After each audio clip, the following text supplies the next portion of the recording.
Recall, review, ramble, Gallus.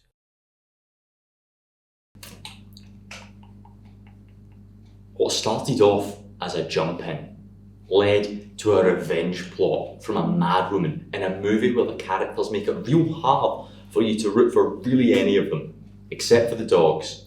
Yes, the dogs. I'm rooting for the dogs. There's so many dogs. Why has everyone in this town got a dog? They're so cute as well. Is it because she works in the dog shop? Maybe because she's a vet.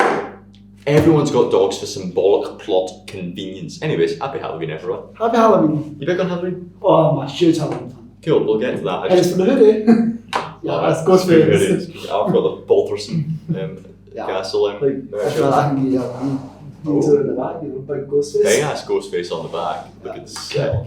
Yeah, I'm more than happy to talk about Halloween for a couple of minutes to start this podcast. But I would first like to say hello, welcome to a Recall, a Review, a Ramble. This is our monthly review movie podcast thing where today I am sat down talking about the movie Ma with the very man who introduced me to the movie. Hello. Ma. It's a great movie. Hi guys. Ma is a great movie, you should go and watch it if you haven't already. Yes, pause, watch the movie. Come back. If you'd like to know where to find it, I struggled.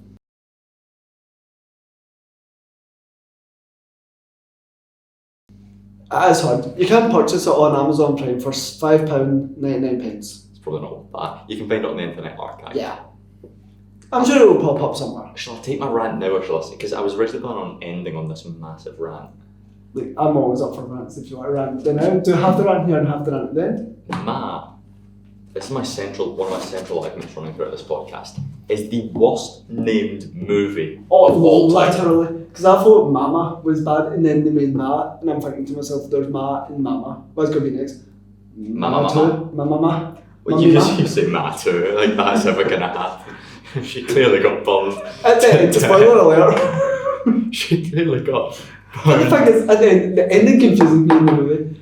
She lies up in bed and gets burned alive, but yeah, when she gets stabbed in the chest, she doesn't die, she just gets up as if nothing's happened and walks upstairs. Like, what the fuck? Well, yeah. She got a dog metaphor, a man. Yeah. She's like the cat with name lives. The worst named movie of all time is Ma, and he was one of my main reasons for it. I tried to find this movie on the magic stick. Yes. I typed in Ma. There are thousands of films that have the letters M and A in them, and they're all so much better and more popular than Ma. So finding it is genuinely searching through 1,000 films to find it. I tried to Google Ma. I struggled to get research notes for this podcast, and I think that is genuinely because typing Ma film it just up gets like you 1,000 things with Mama, Mamma Mia, everything. Masters, like it gets you a film course in fucking London.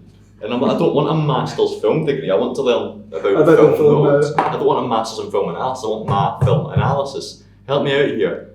Literally. And then I typed in Ma movie and it came up 1,000 different things. So I had to type in Ma movie information just so I could try and get some notes for this podcast. Yes. And it was impossible because it came up like every other film except for Ma. I had to search for like at least 7 pages on Google, go to the next page, just until I found it. I was like, it's about bloody time. So just, for like the first time in doing this series, I think the information we're going to have to tell you is going to have to be information that we come up with.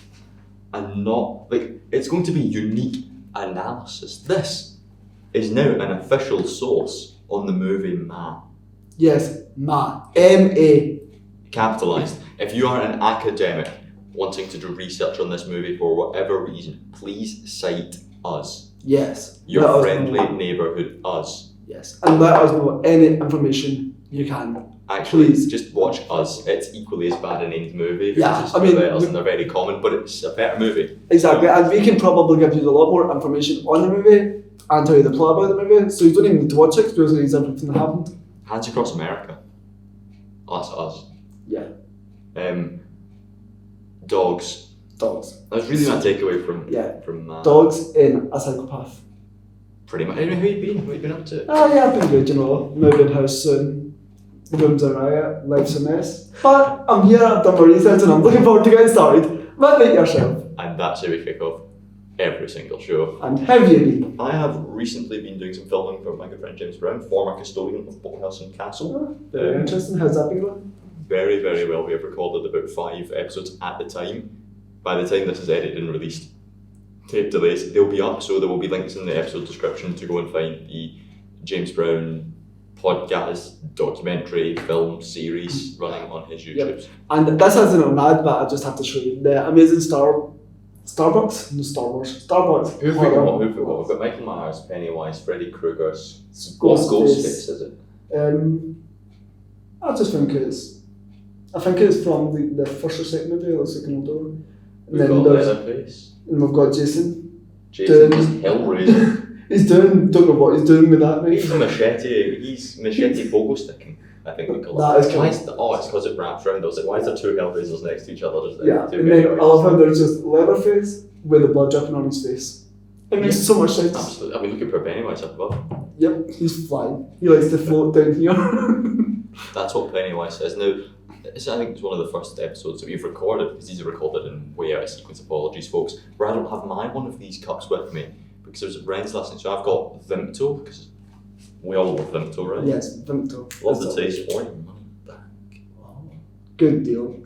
And if you don't love the taste, then there's something wrong with your It's the taste best buds. kind of bottle. It's good. So this was $1.25 from Poundland. Oh, 125 from Poundland. That bottle of water over there was £1.25 from Poundland. That's £2.50 in Poundland. And I was baffled and scared because that is too expensive at Poundland. Yeah. I go up and the guy's at £1.50 and I was like, you're bucking Delta. Because I went to Poundland and they do like packs of crisps and chocolate bars for 75 pence, and I'm saying to myself, this is a shop that's promoting every single item for £1. How did they make? I'm getting it for under £1 or over £1, and there's not even manager special. I'm like, what the fuck's going on? How do they make the cardinal mistake of Poundland, which is, it's so easy to do, sell things for £1. Yeah. None of this pence shit, none of this £3 shit. No. A lady in front of me spent £23 in Poundland. I want to know what she bought. Like, do you know? Probably one item. One item. Probably. Oh, Probably bought like a washing machine to Poundland. Probably. Yep. Pep and Co. A toy one. Yeah. Like whenever I go shop, maybe Jenny will go to Poundland. She buys like a load of stuff from that. I don't know why. It's And a good shop. yep. And the last time I went around was like 2 or 3 weeks ago, and I think she spent like £135 or something. And Poundland, and I'm like, that's just 2 bags full of shop. You know what I'm saying? This is us just starting out. We don't even need to go to Aston. We can just go back home. Gosh, look, Poundland's where you get the fun stuff. Asda's where you get the serious stuff. You know that The boring lunch adult and stuff. your dinner rubbish. Poundland's where you get the fun stuff. That's where you get the sweeties. That's why Poundland is one of my favourite shops. You get glow sticks, party stuff, party hats, party poppers, you name I it. came this close to buying stickers. Oh, I've got stickers out there at my times. Literally yesterday, I went to Poundland. It was either yesterday or the other day. And I got a Minecraft notepad for £2. I was like, yes. Easy. I'll show it next time I come up, I'll show it. I'll bring it up for notes. I considered buying, because I found stickers for dogs. And I thought it would be really funny to just cover the Oh, that would be so good for the dogs. podcast. But it's a brand new laptop and I fear they wouldn't come off. And it would not make any sense when we cut to any podcast that we may or may not be recording on this very same day. Yeah. Also, it's a nice laptop. But Exactly. yeah, probably just as well you didn't get the stickers. All I've got is a little Lilo and Stitch paw print on it. I was going to say that looks like little paw prints. Yeah, it's little Lilo and Stitch paw prints, which is technically dog paw prints as well. So Yes, there's so it still technically counts. some dog. Even though he's an alien, but he's an alien dog, so it still counts. And I'll fight anyone who disagrees. I just won't fight anyone. I'll not fight anybody, I'm not cool. I mean, I'm But it's nice to going to fight. contradict myself a lot later in the podcast. That's Oh, I'm looking forward to that. I want to fight Chaz. Oh, I yes. can take that bitch. I want to fight Ma. I think that would be a fair fight. Me and Sudan. Me too, It's a Halloween. You big on Halloween? I mean, Yes, I am a huge Halloween fan. Love it. You've seen my horror movie list. You know me. Tell us some Halloween stories. Well, I remember a few years back, I think it was like 4 or 5 years back, I went to go to a Halloween, it was like a live comedy night and that, but there was somebody dressed up as Pennywise and I dressed up as Georgie and that. And they came over to the table and they were sitting talking to me and I had to stand up and I had to speak to them the mic and then they said I looked like their long lost brother and I should go with him and go float down in the sewers, and they done the creepy laugh and I was like, I get it's a joke in that, but what did I do? No, that is cool. So That was like 5 or 6 years. Interactive stuff, love it. And then I went as Pennywise the following year. I mean, As you do.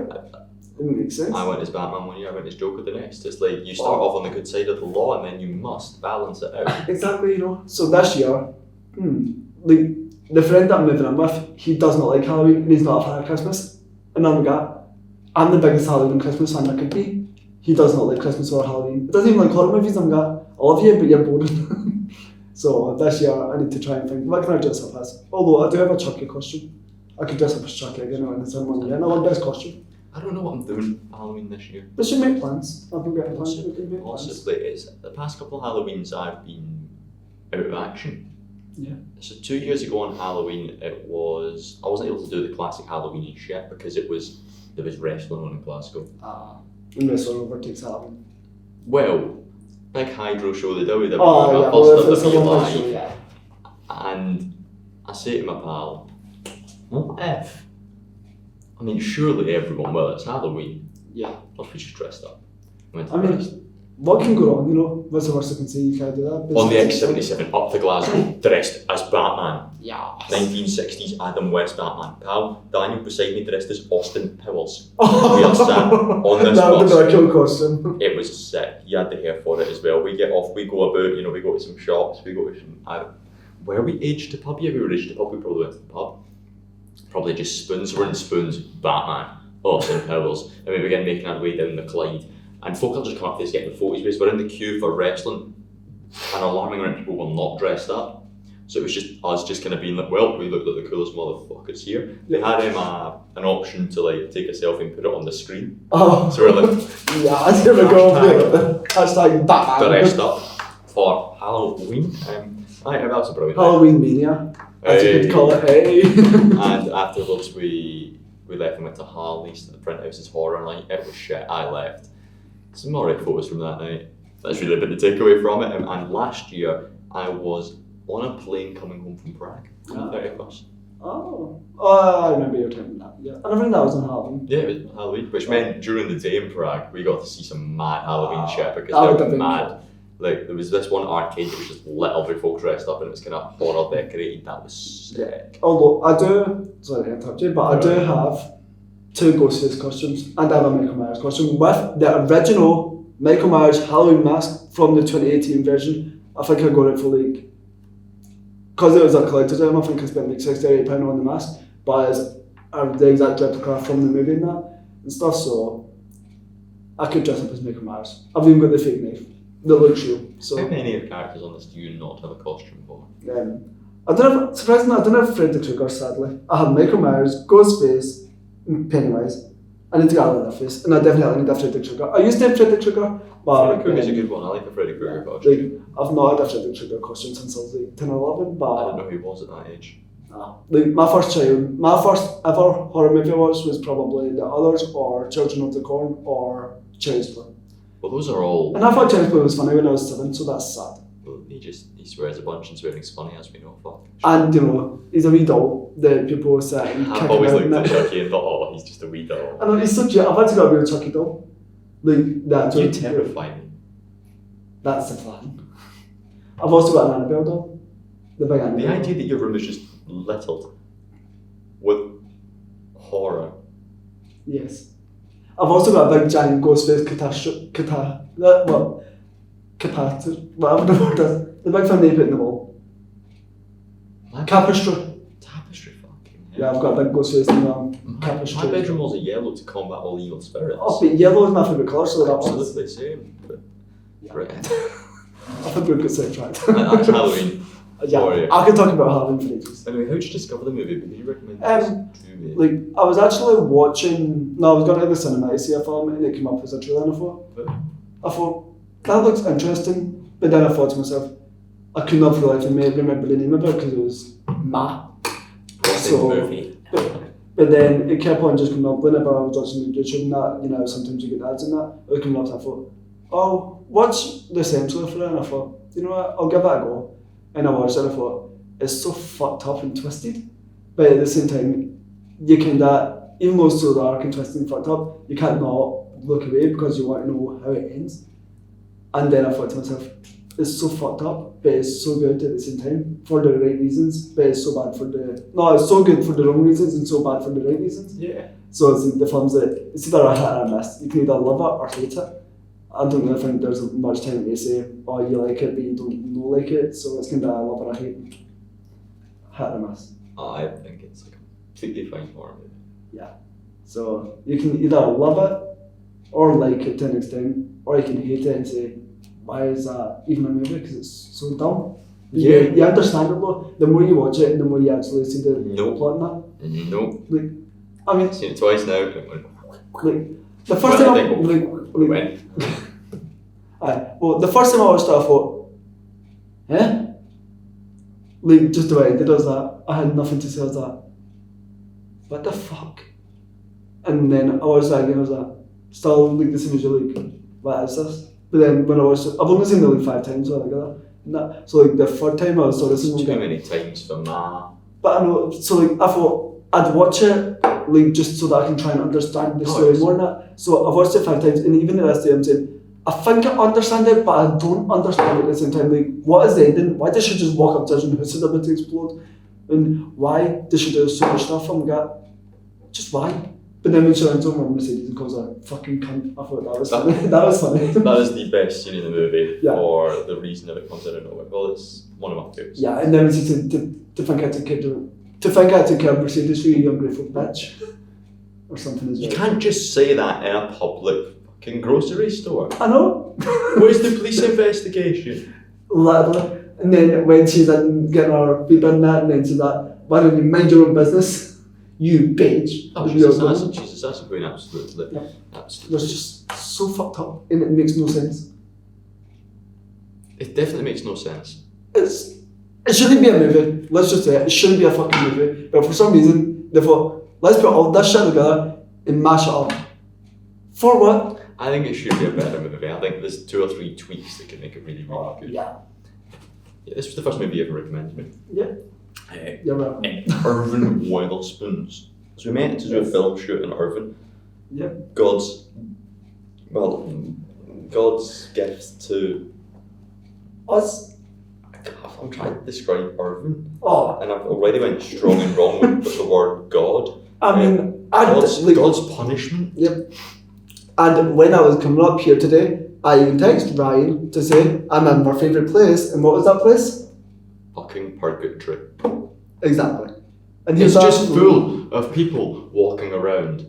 Are they dead? Are they alive? Do they know you're there? Do you know they're there? I nearly got pneumonia when we went. Literally. Well, it was very, very cool. This is an outside shoot. It was a very depressing environment for the movie as well. So it made so much sense. To be the most depressing thing ever, and I didn't think we were going to, force our actors into method acting, but turns out we did. I've done a lot of method acting from my training in college, so it was kind of easy. But I don't know. Sometimes I don't know the difference between normal acting and method acting because I'm not used to just acting. And people say, "Well, that's good method acting," and I'm saying, I don't even know. It's doing method acting, but Method acting is one of those phrases that's just kind of thrown around willy-nilly. Yeah, like, so you're acting that, and then people say, oh, that was a good method technique you used, and I didn't even know you didn't, but cheers for the compliment. It's more of a realistic technique we did, which was you are cold and depressed. Yes. So we made you cold and depressed. My jeans got ruined. I ended up with a bad cold, and poor Nick, he was shivering.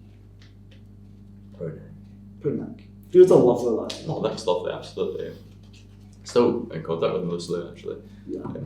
But then we went to Irvin Weatherspoons for as much entertainment as you can get from the Irvin Weatherspoons. That entertainment was about 4 pence a star per ramen. Oh, good. Because Irvin Weatherspoons is crap, but they do sell star ramen, which is more than we can say about the Ayr Weatherspoons. So they may be a shithole, but they have nice Ayr beer. I had fish and chips, we had lovely blah, mainly about horror movies, just kind of get through each other. Yeah, and ever since then, that's when we became good friends, and that's how everything started. And then we done the first podcast. It seems full circle that we came here to talk about the movie that you brought up on that. Maybe next time we'll bring up one of the movies I mentioned. Yeah, and then we can do it so on and so forth. Because I've got a whole lot of movies recommended and ready for you to watch. And I got a whole lot of talking. Yeah. I've got a whole lot of shit to say. I've got the gift of the gab, as people say as well, so it's getting me to shut, that's the problem. but what is it you do to the gift of the gab? I think it is you sew their mouth shut. Oh, well that happens in the movie. Stay tuned and find out when. Look at that. Yeah, seamless set up for a later payoff. That is a good scene. Anyway, summarise the movie, please, and thank you, because I tried to at the beginning, so I asked you to do better than this summary. What started off as a jump in led to a revenge plot from a madman in a movie, but the characters make it real hard for you to root for really any of them, except for the dogs. I'm rooting for the dogs. There's so many dogs. Why there's so many dogs? Everyone's got dogs. It's a symbolic plot convenience, I think. Can you do a better summary than that? Right, well, apparently Erica and her daughter moved back to whatever town it's in. Then Erica has to work, so her daughter goes and makes friends with these people at school who talk to her. So then they say that somebody's mum cancelled her party because she's a complete bitch. So they're just going to drive her about. Stephanie. So I hate Stephanie's mum. yeah, Stephanie's mum is a complete bitch. Imagine doing that. Anyway, so Stephanie's mum cancelled the party. So then they have to go and try and find someone to do a jump in to get them drunk. Yeah. So then everyone's like, oh no, piss off and that. Then they find Sue Ann, yes, Ma. And then she says, oh, she'll go and do it because they want to go to their parents and she's like, oh, I went there all the time. But little do they know that Sue Ann got bullied by their parents. So then basically she gets a drink for them, they go to their parents. Sue Ann is obsessed with them, she stalks them on social media, she phones Andy's dad to go and get them away from their parents, and then she invites them at their house, then crazy shit starts going on, she becomes obsessed with them, then she wakes up about having cancer, when she doesn't, she stays with them, then she just keeps on fucking harassing them and don't give them a break. And then she commits some crimes and murders. So I would say that's probably the best opening plot I could give you. I don't know how you were able to go through an entire summary of the movie Ma without mentioning dogs. Oh, no wait, I did say she works in the vet and she does. And this one You say she works. Yeah, She stands in the vet. Yeah, she stands in the vet fighting a migraine. But then she does try and take care of all these dogs, and these dogs are really cute. Does she? No, does she fuck? She's meant to take care of the dogs, but what then if the dogs were the group of kids? I didn't think of that. It's all about dogs. Literally. It's a movie about dogs. But then what really made me want to punch that bitch right in the face is when they take Louie to the vet and she poisons Louie and tries to kill the dog. What a fucking cow. Did she not just try to swipe its blood? Aye, but So she put poison in the blood and that's how he's not weak and then tries to kill him. Bitch. And then when she cuts up the women that she's got made that, I think she kills the dogs then because that's when you stop hearing barking and that and you stop hearing the animals barking in the background. So I think after she murders the women she works with, I think she also murders the dogs. If she murders people and she does everything else and she avoids and stuff, she'll have no problem murdering poor sweet little dogs, which are so cute, and she's just a cow. Which is not a dog. Yes. Which is so. So my final note on this slide is, do you like the movie? Question mark. And Uh-huh. I've definitely put a question mark there to insinuate like... Mixed reviews. Mixed emotions, I would say.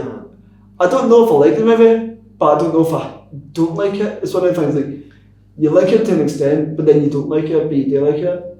I don't know. I think I have to give it a 6 out of 10. Yeah. If I was to give you a number out of 10, I would go for a 6 out of 10 because it's not a 5 out of 10 movie. I like a lot of things, Yeah. but there is a decent amount of things that I think could be improved. Yeah. I agree with you, a 6 out of 10. And that's just because the dogs in that are cute and that, but even though it was so bad for the right reasons, but there was some good plots and there were good stimulus in the movie and that, which did give it some standing out points. Pretty much. So some facts about the movie, always entertaining, but it is a horror thriller mystery. There's no surprise there. It is a 15, it was released on May the 31st, 2019 in the UK, a date that we will come back to shortly. It was a Plumpy House movie. It had a $5 million budget and domestic gross was 46 million and its worldwide gross was 61 million as one hour, 39 minute runtime. And what other facts we got here? Well, I've got here that it was directed by Tate Taylor and it was originally written by Scotty Landis, and it has actors in it such as Octavia Spencer, who plays Ma, aka Swan. Then it has Julia Lewis, Diane Silvers, Corey Fogelmans, and Luke Evans. So there's quite a few big names in there. And it was originally released in the US on May 31st, 2019 as well. That's weird that they released on the same date. So Tate Taylor's, what a filmmaker this lad is. We brought up his Wikipedia to do some discussions of Tate Taylor's.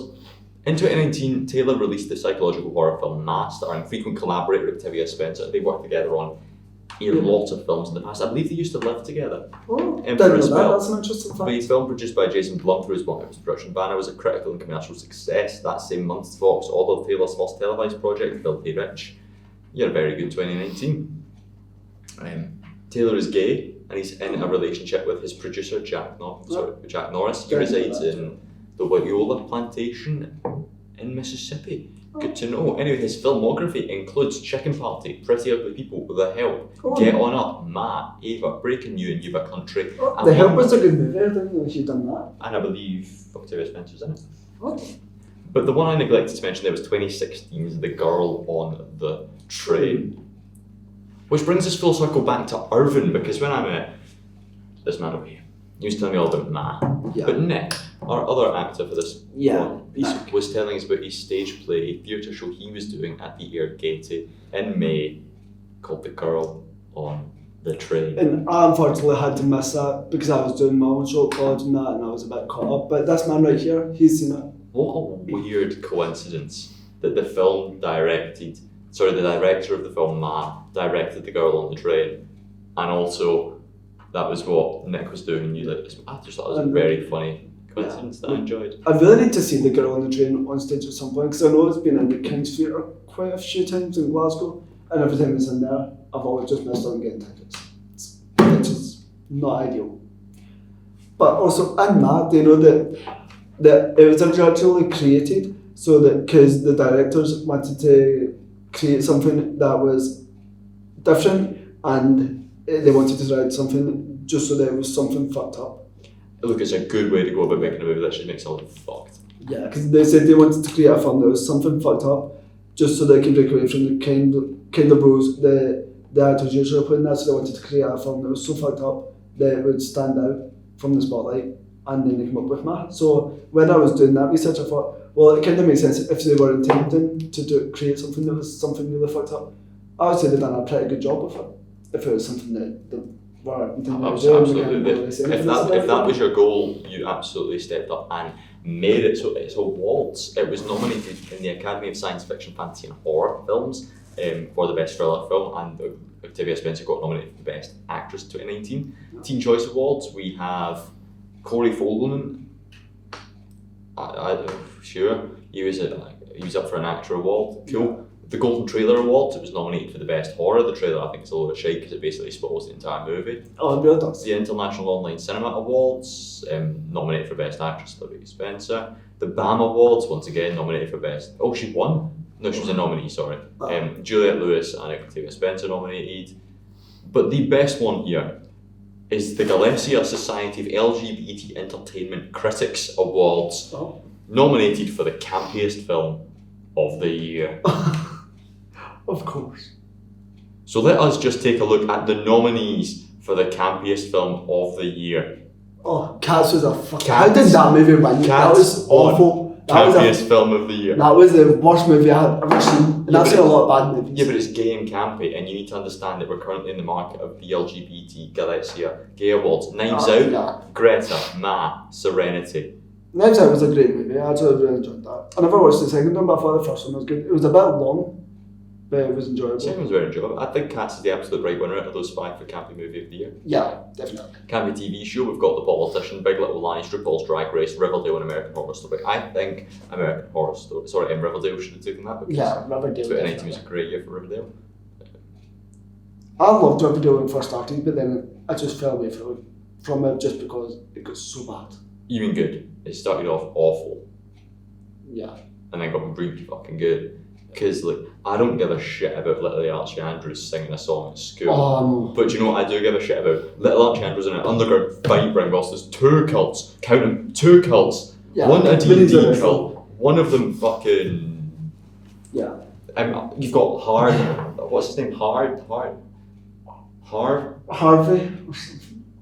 The big bad. I can't remember. Lodge. I know you're right. Hiram Lodge, yeah? Yeah. Hiram Lodge. Hiram Lodge, yes. Combine everything I said and you get Hiram Lodge. Aaron love Rodgers that was such a dick, I but he love was the such fact a good that he dancer. sits with a photo of himself behind him, and he see when he gets Yeah. put in jail, all season builds up to put in jail. The next season begins, his daughter comes in and she's like, "Oh, I put you in jail," and he's like, "Honey, I own that jail." I And I'm own like, that jail. Yeah, I know. you fucking mad. He owns everything. Aaron Rodgers knows everyone and owns everything, and everybody in Riverdale is so good. But then when Betty, and it turns into Betty and They're all Cheryl were cousins and that, did you just write that in? I mean, it makes sense because, you know, the both of them are as fucked up as each other. And Cheryl's just a sassy queen, man. I love Cheryl. Yeah.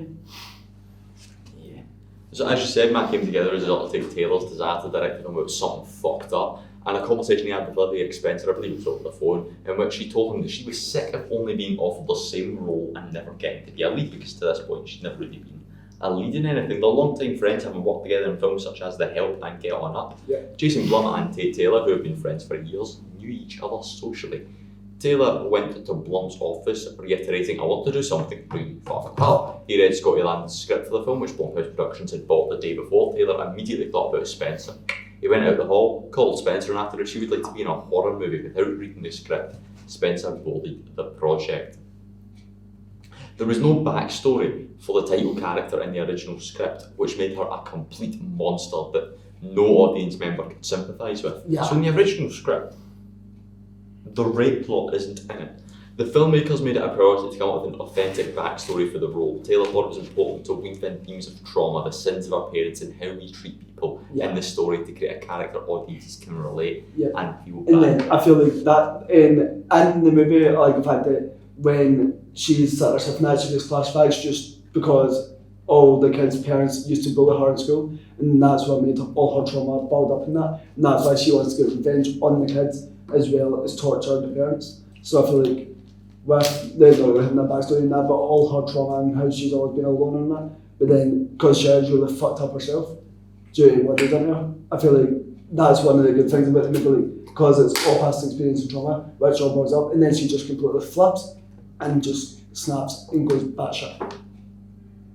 She was always batshit to Yeah, me. but she's always been batshit, but like when she actually, you see her become like batshit and killing people and torturing them, that's when it gets really intense. Time for my favourite bit of these podcasts, which is the what happened on May 31st, 2019 bit. Now I can guarantee you, I would have been at school, or in 2019, I'm in third year, it's a Friday. What do I have on a Friday? Shall we say it is first period I have English, second period I have history, then I have business and PE, then I have maths and media. I had a pretty solid Friday in third year. That's what I was doing on this date in 2019. Well, what I was doing on that day was I can actually remember it because I had a trial because I started my new job on June 6th, 2019, and I had the trial on May 31st, and it was for a dishwashing job. So I literally had my trial for a dishwashing job, which I got, and I kept it for 3 years.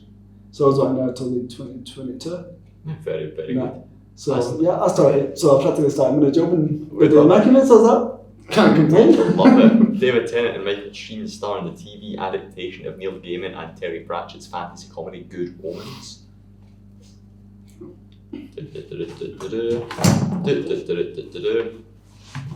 Former Twilight star Robert Pattinson is announced as the new Batman on this date. Oh, that is cool. What else we got? It was a Friday, it was the Chinese zodiac sign was a pig, it was not a leap year. The number one song in the United States was Old Town Road, Lil Nas X featuring Billy Ray Cyrus. But what was the number one song in Great Britain? Funky Town? I don't care, Ed Sheeran and Justin Bieber. I was watching Progress Wrestling Chapter 2 yesterday, Right. and there was a wrestler on it who looked like Justin Bieber. Ah. It was a show from 2012, and one of the wrestlers just clobbers and spears Justin Bieber. Absolutely floors him. The crowd just full of drunk guys just start going, "You killed Bieber! You killed Bieber!" And then another half of the crowd, so there's a guy going, "You killed B," but the other half of the crowd chanting, "Thank fuck he's dead! You killed B, but thank fuck he's dead!" And I'm like, that is beautiful. That would have been fun That to is watch. beautiful. Is that all this article has to say on what happened in 2019? Well, it's alright, we'll get the take me back to. I wouldn't worry about that bottom thing that says that totally didn't happen on this day. Popular movie, Aladdin, from Guy Ritchie, the live action Aladdin. That's exciting. Like, actually, people are saying that they didn't really know how they felt about the remake of Aladdin. I actually enjoyed it. I haven't seen it. Like, it's got Will Smith as the genie.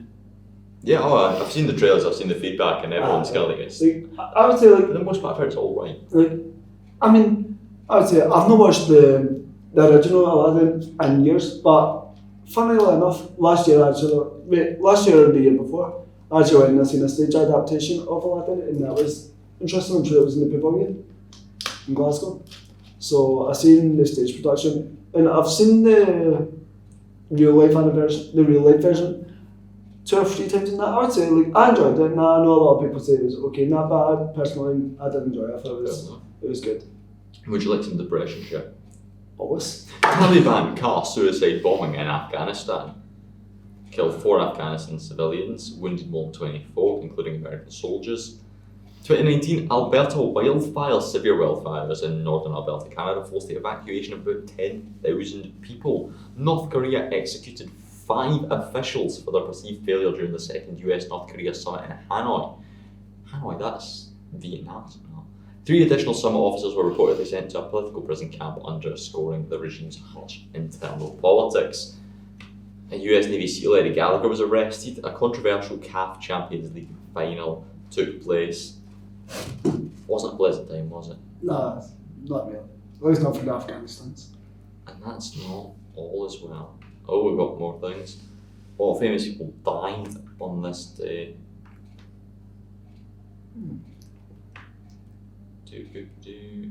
None that I can see. Yeah. None that we really know. There is so many adverts on this message. Oh my god, there is so many adverts. How old is someone born on May 31st? That's 6 years and 1 month, 73 months to foundation, 2 weeks, 6 days old, 224 days. Anything else of use on this site? No? Okay. We'll skip to the other most depression shit that happened in 2019 Virginia beach shooting.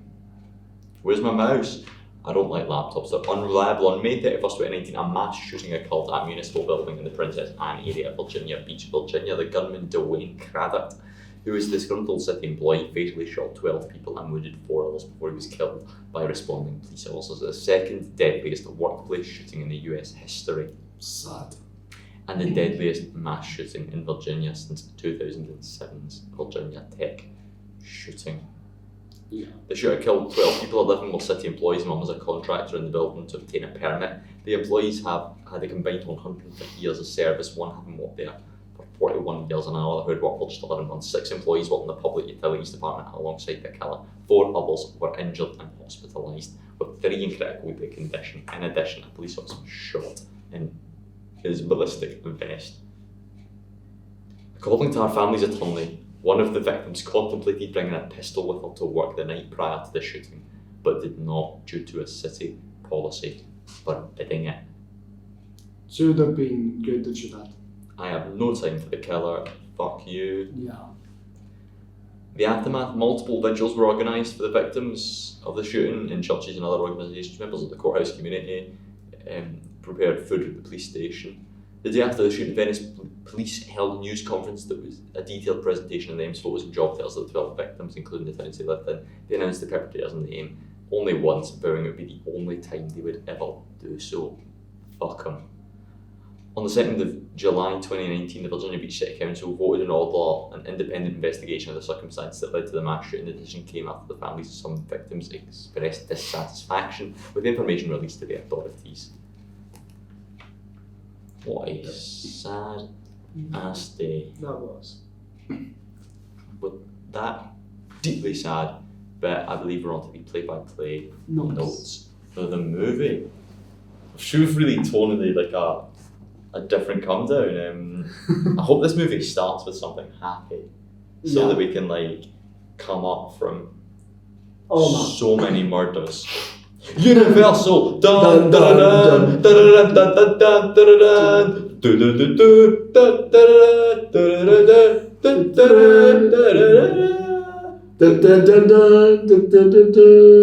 But there's no minions in this intro for a Universal film. And my first note for the movie, aside from that bollocks, was it's a spooky, shitty Blumhouse, which is what we actually call pretty much everything Blumhouse has ever done. Speaking of Blumhouse, let's get into the facts of Blumhouse Productions.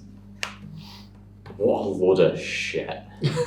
Amen. How does one production company create so many shit movies? Basically monopolise horror to the degree that they have created so many great horror movies and so many shit ones. Cannot fathom it. No, because some of the movies are really, really good and really creepy, and then other ones are, why the fuck have you ruined this movie? Well, let us quickly talk through all of the feature films released in 2000. You have Hysterical Blindness, Griffin Phoenix, The Fever, The Darwin Awards, Graduation, Paranormal Activity, and The Accidental Husband. Never heard of The Accidental Husband. Sorry, when we get to 2010, it goes off the rails with Tooth Fairy, Paranormal Activity 2, Insidious, Paranormal Activity 3, The Babymakers, Lawless, Sinister, Paranormal Activity 4, The Bay, Dark Skies, The Lord of Salem, The Purge, Insidious Chapter 3, Plush. It's only been 3 fucking years. Best Night Ever, Paranormal Activity, The Magic Ones, Oculus, 13 Sins, Not Safe for Work, The Normal Heat, The Purge, Anarchy, Mockingbird, Mercy, Whiplash, Stretch, The Town That Dreaded Sundown, Ouija, Jezebel, The Boy Next Door. It's only been another fucking year. The Lazarus Effect, Unfriended, Area 51, Insidious Chapter 3, Creep, Exeter, The Gallows, The Gift, Sinister 2, The Visit, The Green Inferno, Paranormal Activity, The Ghost Dimension, Gem, The Holograms, The Visions, Curve, The Veil, Martyrs, the remake, The Shit One, Hush, one of the greatest movies I've ever seen, The Darkness, The Purge Election Year. Viral, but it's only been another fucking year. In the Valley of Violence, Ouija, The Origin of Evil. We're in 2016 now. Incarnate, Split, great movie. The Resurrection of Gavin Stone, Get Out, great movie. The Belko Experiment, what a movie. Slay, Lowriders, Birth of the Dragon. Turns out 2017 was a really good fucking year for Blumhouse. Birth of the Dragon, Happy Death Day, Creep, Amityville, The Awaken, A Like Shell, The Fall, Totem, Insidious, Benji, Truth or Dare. What a fucking great movie. Oh, that was a good movie. Stephanie, Family Blood, Delirium, Upgrade, The First Purge, Unfriended, Dark Web, great movie. The Keeping Hours, Black Klansman. One of these things is not like the other. Seven in Heaven, Halloween, Cam, Glass, Happy Death Day to You, Us, Mercy, Stockholm, Thriller, Yes! Don't Let Go, Prey, Sweetheart, The Gallows Act 2, Adopt a Highway, and Black Christmas. So it's 2019 filmography. Starts with M. Night Shyamalan's Glass, features Jordan Peele's Us, and has Ma. It is a very strong year for Blumhouse this year, actually. This in 2017. That's interesting, because they released so much crap. But they also released so many good movies. Like, they release, say, 10 movies a year. Yeah. 3 of them are really fucking good. Like Us, Prey's good. The Black Christmas remake's not. Yeah. Happy Death Day to You, I didn't actually dislike it. Anyway, 2020s, Fantasy Island, The Invisible Man, great movie. The Hunt You Should Have Left, The Lie, Black Box, Evil Eye, a really good remake as well. The Craft Legacy, Freaky, The Vigil, Forever Purge, This Is the Night, Bingo Hell, Blackest Night, Madras, The Manor, Halloween Kills, Paranormal Activity, Next of Kin, The Deep House, The House of Bale, Heart American Refugees, Firestarter, Tom Hart's Dashcam, Unhuman, The Black Phone, Vengeance, They Them, Mr. Harrigan's Phone, The Visitor, Halloween Ends, Run Sweetheart Run, Soft and Quiet, Nanny, M3 Gan, Sick, There's Something Wrong with the Children, Unseen, Insidious, The Red Door, The Passenger, Total the Killer, Exorcist Believer, Five Nights at Freddy's, Night Swim, Imaginary, Afraid, Speak No Evil, House of Spoils, Speak No Evil, the remake I wasn't too big on, I like the original a lot though. Wolfman, The Woman in the Yard, Drop, and its most recent movie, which we quite recently went to the cinema to go and see, that is M3 GAN 2.0. Oh. That was an interesting movie. I loved it. It was so good. It was just, they took everything that people liked about the first one and did that. Yeah. And they ditched everything that people didn't particularly care about, because genuinely the biggest complaint I think I have for Megan 1 is it's not really a horror movie. Yeah. It's not scary. It's more comedy. Yeah. So they completely ditched the horror aspects in Megan 2, went for action movie and comedy, and it worked so much better. What I loved about there was some really funny bits in Megan 2.0, and I thought like when she put her in the body and she said, "You put me in this Teletubby." Do you remember when I said Whiplash? Yeah. Is that like actually the Whiplash? Is that Damien Chazelle Whiplash? Or is it a horror movie called Whiplash? Because if that's Damien, oh my fucking god. So they're responsible for Whiplash, one of the greatest movies ever made. Seen it? No, I've actually not. I need to watch You've it. got to get Whiplash watched. It is. Oh, I did to my list. It is. I mean, let me just read the poster. Exhilarating, a work of Bravo filmmaking, an extraordinary film. Whiplash will have audiences cheering and begging for an encore. Astounding, electrifying, Mills Teller appreciation. It is one of the highest rated movies you'll find on Letterboxd, for example. They also have Black Klansman. I wrote an essay on Black Klansman to pass media at school. And Psycho. Anyway, up and coming films: Black Phone 2. I'm looking forward to Five that. Nights at Freddy's 2. Soulmate, but the A is an 8. But they still have the T, so that's Soulmate T. Yep. Then there's Untitled Film. The Mummy. Other Mummy. Untitled Insidious film. Oh, they're making a new Insidious film. That'd be good. I thought the last key. No, the Red Door was to be the last Insidious movie. You'd think so, it has. It does come across that way. They also made a shit ton of TV shows because of course they did. Yeah. But I cannot be asked. And books and video games. Wait, what? Fear the Spotlight. Clubhouse Games. Founded in February 2023, they create horror games. Have they released anything yet? Fear the Spotlight in 2024. Wow. Crystal Theatre of Idols. Sleepaway, Grave Seeds, Simulations, Project CEI, or Hertile, all Seal Delta.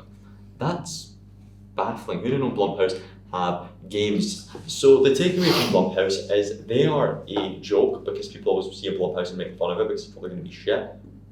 But they are responsible for some actual god tier Really good films. movie, yeah. So I will be a bit kinder to them in the future. I personally thought the Black Phone, I thought that was a nice take. It was a different take on a horror movie, and that, you know, something different. It wasn't like a serial killer, and that, you know, it was the person at the house and that, and they had to fight to survive in that, and they tried to escape. And then get all Well, it the was visions and stuff, you it's- know, and she managed to save them. It's normally a wee lock in a basement in a horror movie. Was it 10 by 10? Is that movie 8 by 8? Something like that. Great film. Yeah, 8 by 8 or something, I'm sure it was. Great film. We established the opening of the movie with shots of the lake, Yes. the road, then a creepy upbeat song kicks into gear, but it also feels more like a coming of age song, you know, like, oh, we're going to come of age. There's a doggo in the back of the car. That's exciting. Yeah. This looks like the most depressing place to move to. Oh, it really does. This is Depression America. This is urban America. Yep. And then Maggie moves there, and then she says she only moved there Monday, and she already done everything that there is to do. And that was only by Wednesday. That was 2 days, and she done everything in the place. That shows you how shit it was. It looks a little bit like Centre Parks. Yeah. The Centre Parks is that bit nice because that you're going away for 5 days in that for the escape, and there's a shit ton to do. But this just felt like every room was the log cabins of Centre Parks. Anyway, the mum and kid moved to a new town. Her bed is smaller than mine. Look, Maggie has. I would like to put forward an argument. The world's smallest bed. Oh, she has a tiny bed, man. That She's is quite smaller tall, than- that's what I don't get. that is The bed is smaller small than and mine. she's It tall. is genuinely this table size. Yeah. Like, that bed is smaller than mine. My bed is tiny. Like, imagine having someone over. You've got your partner over, and you're lying in a bed which It is you can't fit in. Yeah, never mind 2 people. If You're you- literally lying on the floor. Exactly. Maggie's never gonna get someone that bed, which is why they used couch later Yes. on in the movie. Of course, they prepare for their first day. She gets the pep talk from her mum, Yeah. and her mum says the absolutely iconic line, "We are modern babes in a modern world," and I had to make Yeah, note I of can't that. believe I'm related to you. And I'm like, what a line. Yeah. So they move from San Francisco Yeah. to Ohio because Ohio is Erica's hometown. Yes. We then cut to school and we get the girl fumbling about with timetable because, Yeah. oh no, I don't know the way to my first class shit, and then she walks through the corridor and she just kind of looks, and then there's this boy, and the camera's like, you will pay attention to this boy. Yeah. He will be very important. He is pretty, we promise. He is not boring. And then later on, that boy becomes her boyfriend. Wow. Well done, Phil. Taylor, that was very well done. She sees a guy, she walks down, because you remember your first day Yeah. of like school? Oh yeah, and you're like, Yeah. you don't know anybody, and then you're like, you're always quite nervous because you got what's going to happen. I don't remember my first day of primary, but secondary. Do you remember your first day of secondary? Yeah, secondary. It was quite shit for me because the people that went to primary school with and I got bullied, they all went to the same high school and they didn't stop, so it was quite shit. So, but then again, I did meet some people, then they were assholes. So I just kept to myself. Fair enough. Do you remember the feeling of walking into this space you'd never really been in and it just been so much and bigger? it's so bigger and there's so many people in your gap. Did you ever have a timetable moment where you're like, I am Gallus. You look at the timetable gap, where the fuck did I go? It's like FO19 in your gap. Where the fuck's FO19? You're used to walking in a corridor, walking in the room. same right? All the year. And then you look at FO19, then you're like S2 15, you look at what the fuck? It's not even a consistent naming system. I don't know, you look at second SF 15, you look at SF. Oh, second floor, and then that went to first room 15, you look at where they go. So yeah, I'm aware of it. The way I was in here when I tried to find the map, I was out. Like it's not even University of West Scotland. Thank you for letting us film us the Paisley. It's fine, I'll let you walk the other way in there, then you walk in there. I went up to the secondary with my three best friends, and the three was the dads, as we call ourselves. Yeah. So the bump up day I remember quite well. We got a little tour guide who walked us to Mr. Kerr's class, absolute legend. It's a good class. We had art next, that was good. That's when we got separated from the first time. We were no longer sat with our pals when we had to sit next to girls. We had business on that day. We had something else I can't really remember. We had English. Yeah. Didn't have maths, which was fucking great. So I had maths on my first day. I had a cry. Fuck maths. Anyway, everyone's favourite character, Maggie, who can act sometimes, offers to help a girl in a wheelchair. Her name is Jeannie. She's cool. Yep. She walks up to her next class and then she awkwardly U2s her. Yeah, she says, thanks, you're always super nice. She's like, yeah, you too. It's like, you too? As if, what the fuck did I just say you too for? Mum's co-worker Stu is one of the best things ever put together. He's the most campiest person in the movie, but he's also one of the funniest. So that is Dominic Burgess. Oh. What can we learn from the Wikipedia page of Dominic Burgess? What else has Dom been in? First film was Batman Begins as a cop. Didn't know he was in that. Oh, but that was 2005. I was He's in 6. Itch, Colin, Lethal Seduction, Ma, Breaking News in Yuba Country and Rebel Moon. Television, he plays Aradox in Doctor Who. See when your first two acting roles, can you imagine being this man? His first two acting roles were in the same year, you were in Batman Begins and Doctor Who. What a good year for him. Insane. And unfortunately for him, it looks like it only went downhill. Yes. It was in Rules of Engagement after that, which... Marvel's Agents of S.H.I.E.L.D., to be fair. I love how he was in something called Ma. Then he was in a TV show called Dad. What the fuck? It's quite good actually. Okay, he's in a lot of TV show. The Flash, Supernatural, Oh, he was in Supernatural. In Flash. Oh, he's on the episodes of Flash. American Horror Story, Star Wars Skeleton Crew. Yeah, he's done pretty well for TV shows, I would say. But not so much movies. He won multiple, 3 awards in his time. That's mad. Yeah, what a successful guy. Yeah. Anyway, Mum works as a sexy food server. Yeah. What's her job? You know, I don't actually know because she also works at a casino as a server. Casino. Yeah, it's a Serves casino where food. she's a server, but then she has to go on trips to try and earn more money to promote the business. But yeah, it doesn't actually tell you what she does. She's Why selling does she food and not then she's wear- also monitoring the machines. Why does she not wear much clothes? Maybe for more tips. Because remember in the scene when she says that, did you pack a skirt? And so I think they'll be like, oh, okay. And so I think the more sluttier she dresses, the more money she'll make. I think it's like the less you wear, the more money you get. Because there's all drunken men that are also to women. And that's just my take. Could be correct, could be. It's lunchtime, but where to sit? I have no friends. Oh no, it's so hard. Oh, it's okay, my mum loves my butt. That is genuinely my takeaway from this scene is she can't find a place to sit, but it's okay because her mum writes her a note saying she loves her butt. Yeah. That was a note wrote on her sandwich. Anyway, a very perspective girl then enters in her quiet, lonely eating place to tell her she has a very nice you have a ass. very nice ass. And then she's like, oh, don't worry, I'm not like a lesbian or anything. And She's then- just very perspective. And she knows what it's like to be new because she was new last year. Is that grammar? What is very perspective? Yes. What is Is very that perspective? grammar? If you could kill for some time whilst I Yeah. check grammar. Because she was saying that she's very perspective. And then she says that there's going to be a party and she tries to invite Maggie, but then Maggie says she's going to go to a music festival with her mum, and then she's like, oh well, okay, some people would kill it and be so popular. Have fun with your mum and all those fucking old people. What a bitch, Hayley. Anyway, Like, there's I no love second her, here. and she's a bitch, but she's cool. She's not a lesbian, as established Yeah, yet. she is not a lesbian. She has a boyfriend. She questions how Maggie could be new on a Friday in February. Maggie transferred, and I love her outfit. Yeah. She was wearing a denim jacket and Yeah. a kind of striped. Yeah, she was wearing a Gary Dungarees thing. Nope, not at this point. Alright. Oh wait, that's the next scene. Yeah. Yeah. So begins Ryan's notes of every single outfit Maggie wears throughout the film because every single one of them involves denim, Yep, and then it was a Which- show. which feels like it's an interesting choice.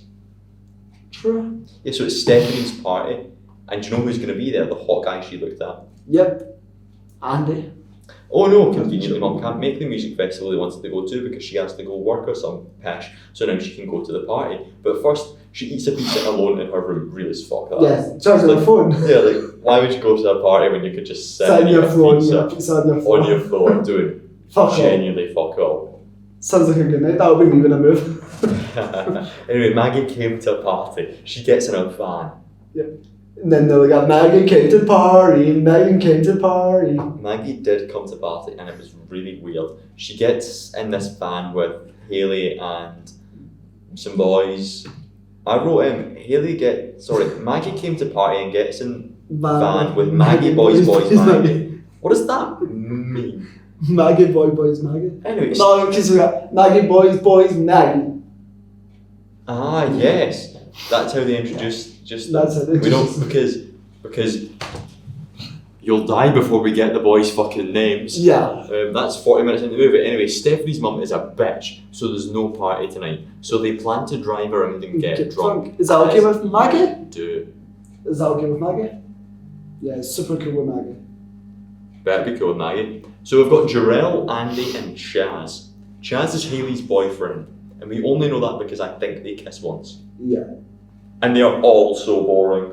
Yeah. I mean, Hayley's not that boring. She's got a bit of character to her. Yeah. But Jarrell, Darrell, he is the most boring, irritating person. Chaz, is your generic. He's just jock. cocky. I would say he's a cocky bastard. Is he? And Andy, he is the most nothing man Yeah. ever He's just so put to quiet. film. Yeah. They try to get a jump in. Remember jump ins? Oh. I love the jump in. Jumping was always. Any fun jump in stories? Well, I used to always try and get my big sister to jump in for me because my older sister, she's in her mid-30s, my other sister just turned 30, so I tried to get them to jump in for me. And they told me if I ever go them to jump in for me again, they'd tell mum and they'd back me. So, and then, because I really didn't really have a lot of powers in that, so I thought, I can't really walk up to strangers myself, so I gotta go and get them. Because they were trying to say, you're random us to jump in for you and yourself. Go away. So instead, I just saw my mum's drunk and drank that room. Pizza alone room, real as fuck. What about you? Any fun jumping stunts? I mean, we used to, it would be like a siege, it'd be the White City RS McCall's, 3 or 4 of us would meet up one Friday, say 4 o'clock after school. You know, enough time to go home and get changed, so you're not a school kid. And then we'd just go and stand outside of the shop in full view of the shopkeeper for like 3 or 4 hours, just each taking it in turns to build up the confidence to go and ask a random junkie if they would do a jump in. And normally the situation was if they had pink hair they would. Yes. So it's just wait for a pink haired person. Or if they had a dog normally they would. Which is funny because Sue Back has to a the dogs. dog. Yes. She has a dog, but you never seen it in the house. It's not how she's walking in from I know her job. I thought it was hold on. No, she's just taking the dog walk for her job that she definitely works at. I'm convinced she just turns up. Yeah. There's no way she's a paid worker. Well, definitely not. And we would live our best lives, just kind of jumping in, sort of trying to get jump-ins. We had a successful one where a lady basically just got us whatever she wanted us to have. It's a very risky game, jump-ins. You never got what you asked for, you just got what they wanted you to drink, and then we go and find foods to drink in. Some unsuccessful trips, some trips would just see us playing catch with a brick Yep. to kill time, climbing trees, still playing catch with a brick. Someone got hit with a brick. Normally, they were successful. One time I ended up in Junkie Park, that was a good day.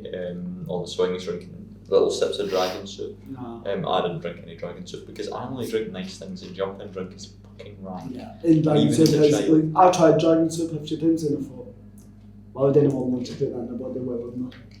Because even as a 15-year-old, like I would show up to these because it's a day out, but I didn't benefit from the jumping in. I didn't want anything. I wasn't going to say, yeah, can I get a 4-pack of Blue Moon, please? That'd be quite weird. Yeah. They try to get a jump in, remember jump ins. Oh yeah, so as established by Haley, you can smoke as much as you want till you're 25. And nothing bad will happen. How does that work? Well, can you tell me how that would physically work? Challenge 25. But I hope that's her headcanon. yeah, It's because it says challenge 25. Like, yeah. That is true. is that even an American thing? I guess we'll never know. I don't know. She tries to get us to vape because vapes, lol. And anyway, they vote Maggie to try and get the jump in. The reason they vote Maggie is because I think it's Darrell says, no wait, it was Chaz, he says, like, what we'll get you to do it because technically you're new here and the fact that you might be a snake and that scares him. So they make Maggie do it because no one knows her, just so they can see if she's going to be a snake or if she's going to be loyal to them. So that was the encounter saying, you do it, and we'll like you said in the group, but if you don't do it then you can go away. Childish bullshit. Yeah, so they basically forced her. One of their other arguments was because if she gets arrested, she's a woman. They're not going to do shit about she that can just cry nothing will happen. because she's a woman. Their other argument is because she's new in town, they won't recognise her. So they won't be like, oh, that's the folk that always stand outside catch. How do jump-ins ever work? Because surely the staff see you standing outside Is that? every time. Yeah. I mean, that was probably our biggest mistake, is it's not done that. Anyway, let's talk about Maggie, also Maggie known Thompson. as Diana Silvers. She was born on November 3rd, 1997. She's an American actress and model, best known for playing Erin Nereid in the comedy series Space Force. Don't know. She was in Space Her Force. mother is Swiss and her father's Romanian. 4 older siblings and 1 younger. She began attending theatre at the age of 12 after watching the film What Eating Gilbert's Grape, That was a good movie. and decided to pursue a career in acting. By 2014, she was attending the Palisades Charter High School where she played tennis. She attended New York University, NYU, to study acting, but changed her major to history with a minor in film and later dropped out during her junior year. Her filmography includes Glass, the Blumhouse movie, Yeah. Booksmart, where she plays, I think, a bully who gets turned lesbian, well, not turned lesbian, but comes out as lesbian. Ma, Ava. So this is, I think, her first leading role then. She was then in Ava, Birds of Paradise, which I is don't know she was in Birds of The Paradise. Killer, Lonely Planet, and Billy Knight. She's also in the Vampire from Dominic Fike music video.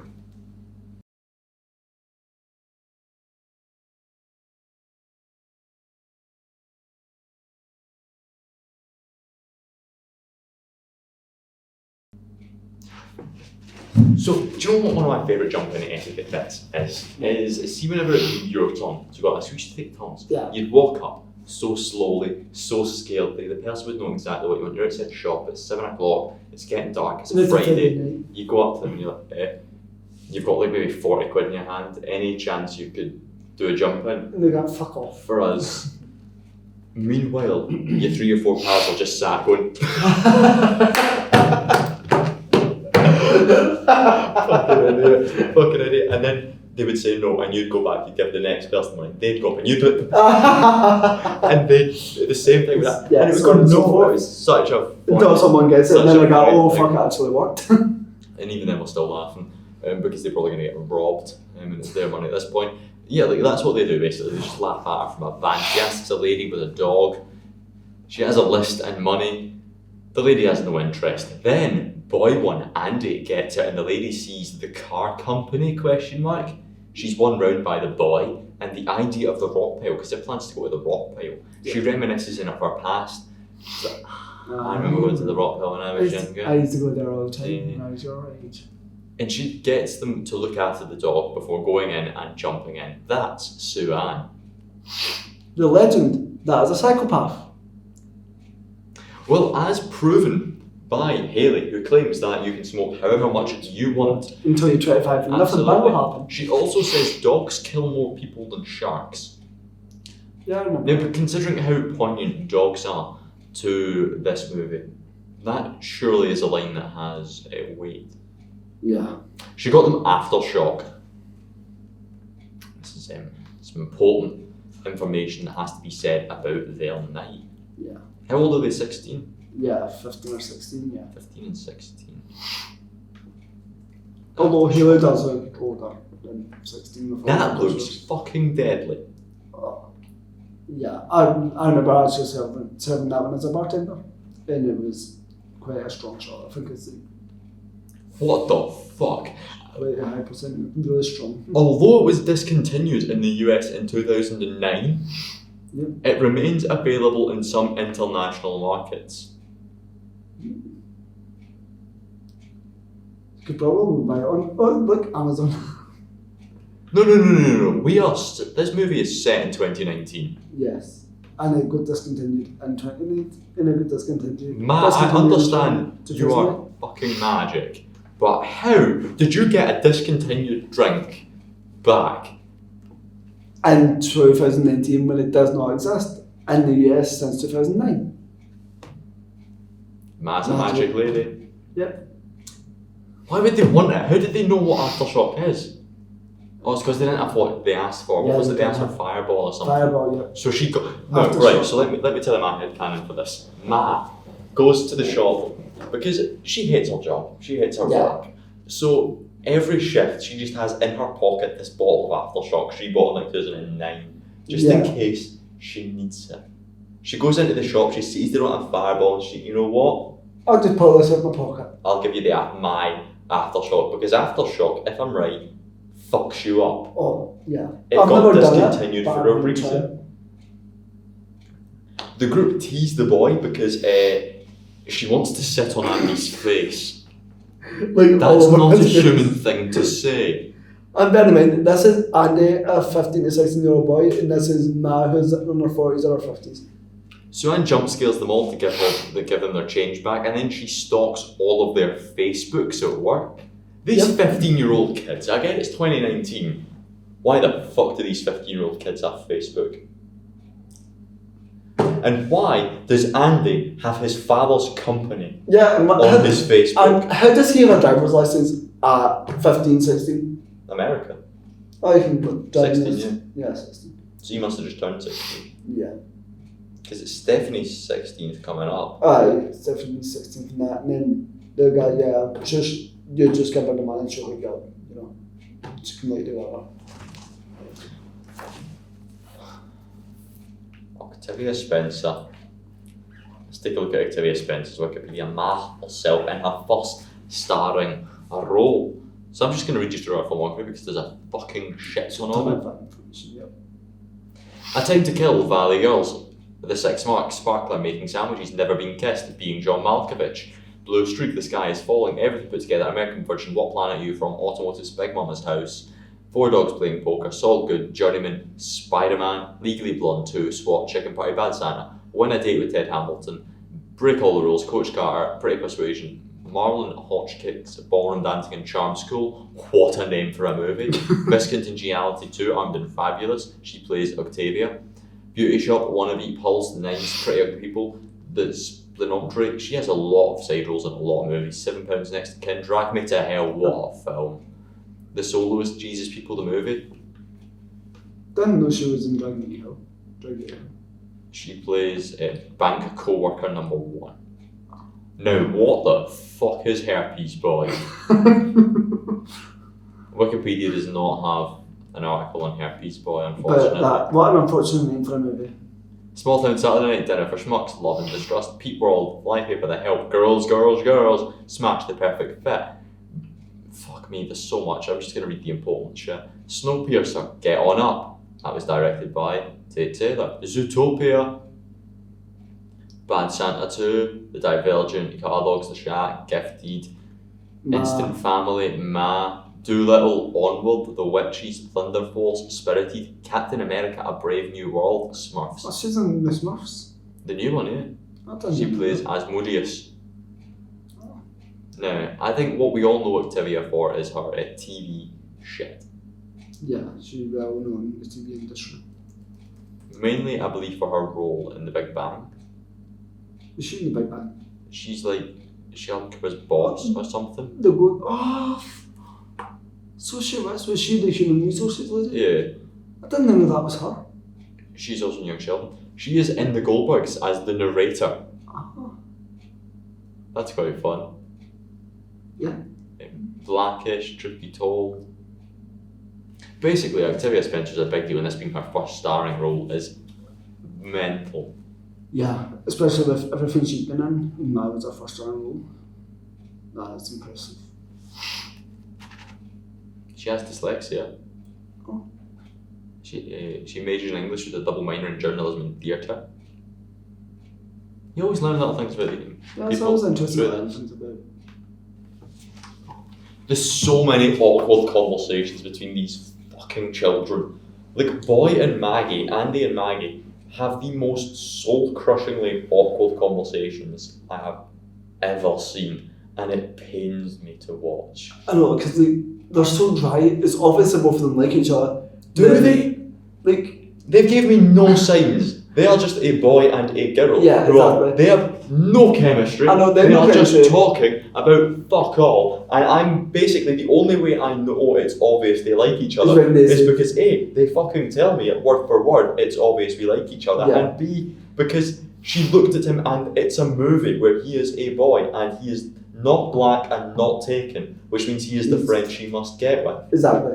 That's what I was going to say. Like, it's so obvious they like each other because they say it, but in other retrospective outlooks of the film, there is no chemistry. They barely even talk to each other. When they do talk to each other, also when they do move here, blah blah blah, then it's, oh, you need to come and get something, blah blah blah. Then, oh, it's so obvious I liked you, why did you take it so long? He's like, oh, because I was talking to you and that's why I got that, oh, are you in that? Then they say, oh, if you tell a family, you know, he's better He than has one of them. really You know? shit for a banner. I know, literally. And it's just like, I think it's because he doesn't know how to talk like a human. yeah. I mean, that does make sense because every single time he does try and talk in that, is there that. And he's got, I'm sure cringe is made as well. Every time he's made, it's just like pure cheesy and cringy as if he doesn't know what else he's to do with his face. It's just Absolutely. right on there. As if I'll just make it, even though there's nothing funny. Even though the serious moments, he has nothing to say. And he just sits there and grin in his face. Swan phones a guy getting head, and the guy getting head is called Ben Hawkins of Hawkins Security. She grasses in Andy, who is his kid, and his friends for drinking at the rock pile. Now that brings up the question, because he answers his phone and stops the blowjob. Was that an important call or a bad blowjob, or both? I would say it's both. Is Mercedes good at giving head? I would say that she can't be all that good because... Well, she teaches Ma how to give head, Yeah. But then... so surely she's good at it.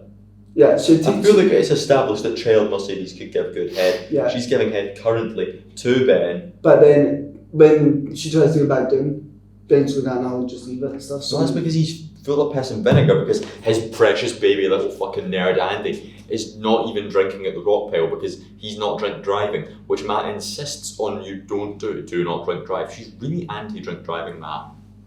Yeah. Like, it could be a bit of like, maybe she was good at getting it back then, but obviously she got older and then maybe like he's just fed up here. And then, because to be fair, Mercedes was a really boring character. I like Mercedes. Like, She's like one of the only characters with personality. I thought she was boring, but she was funny.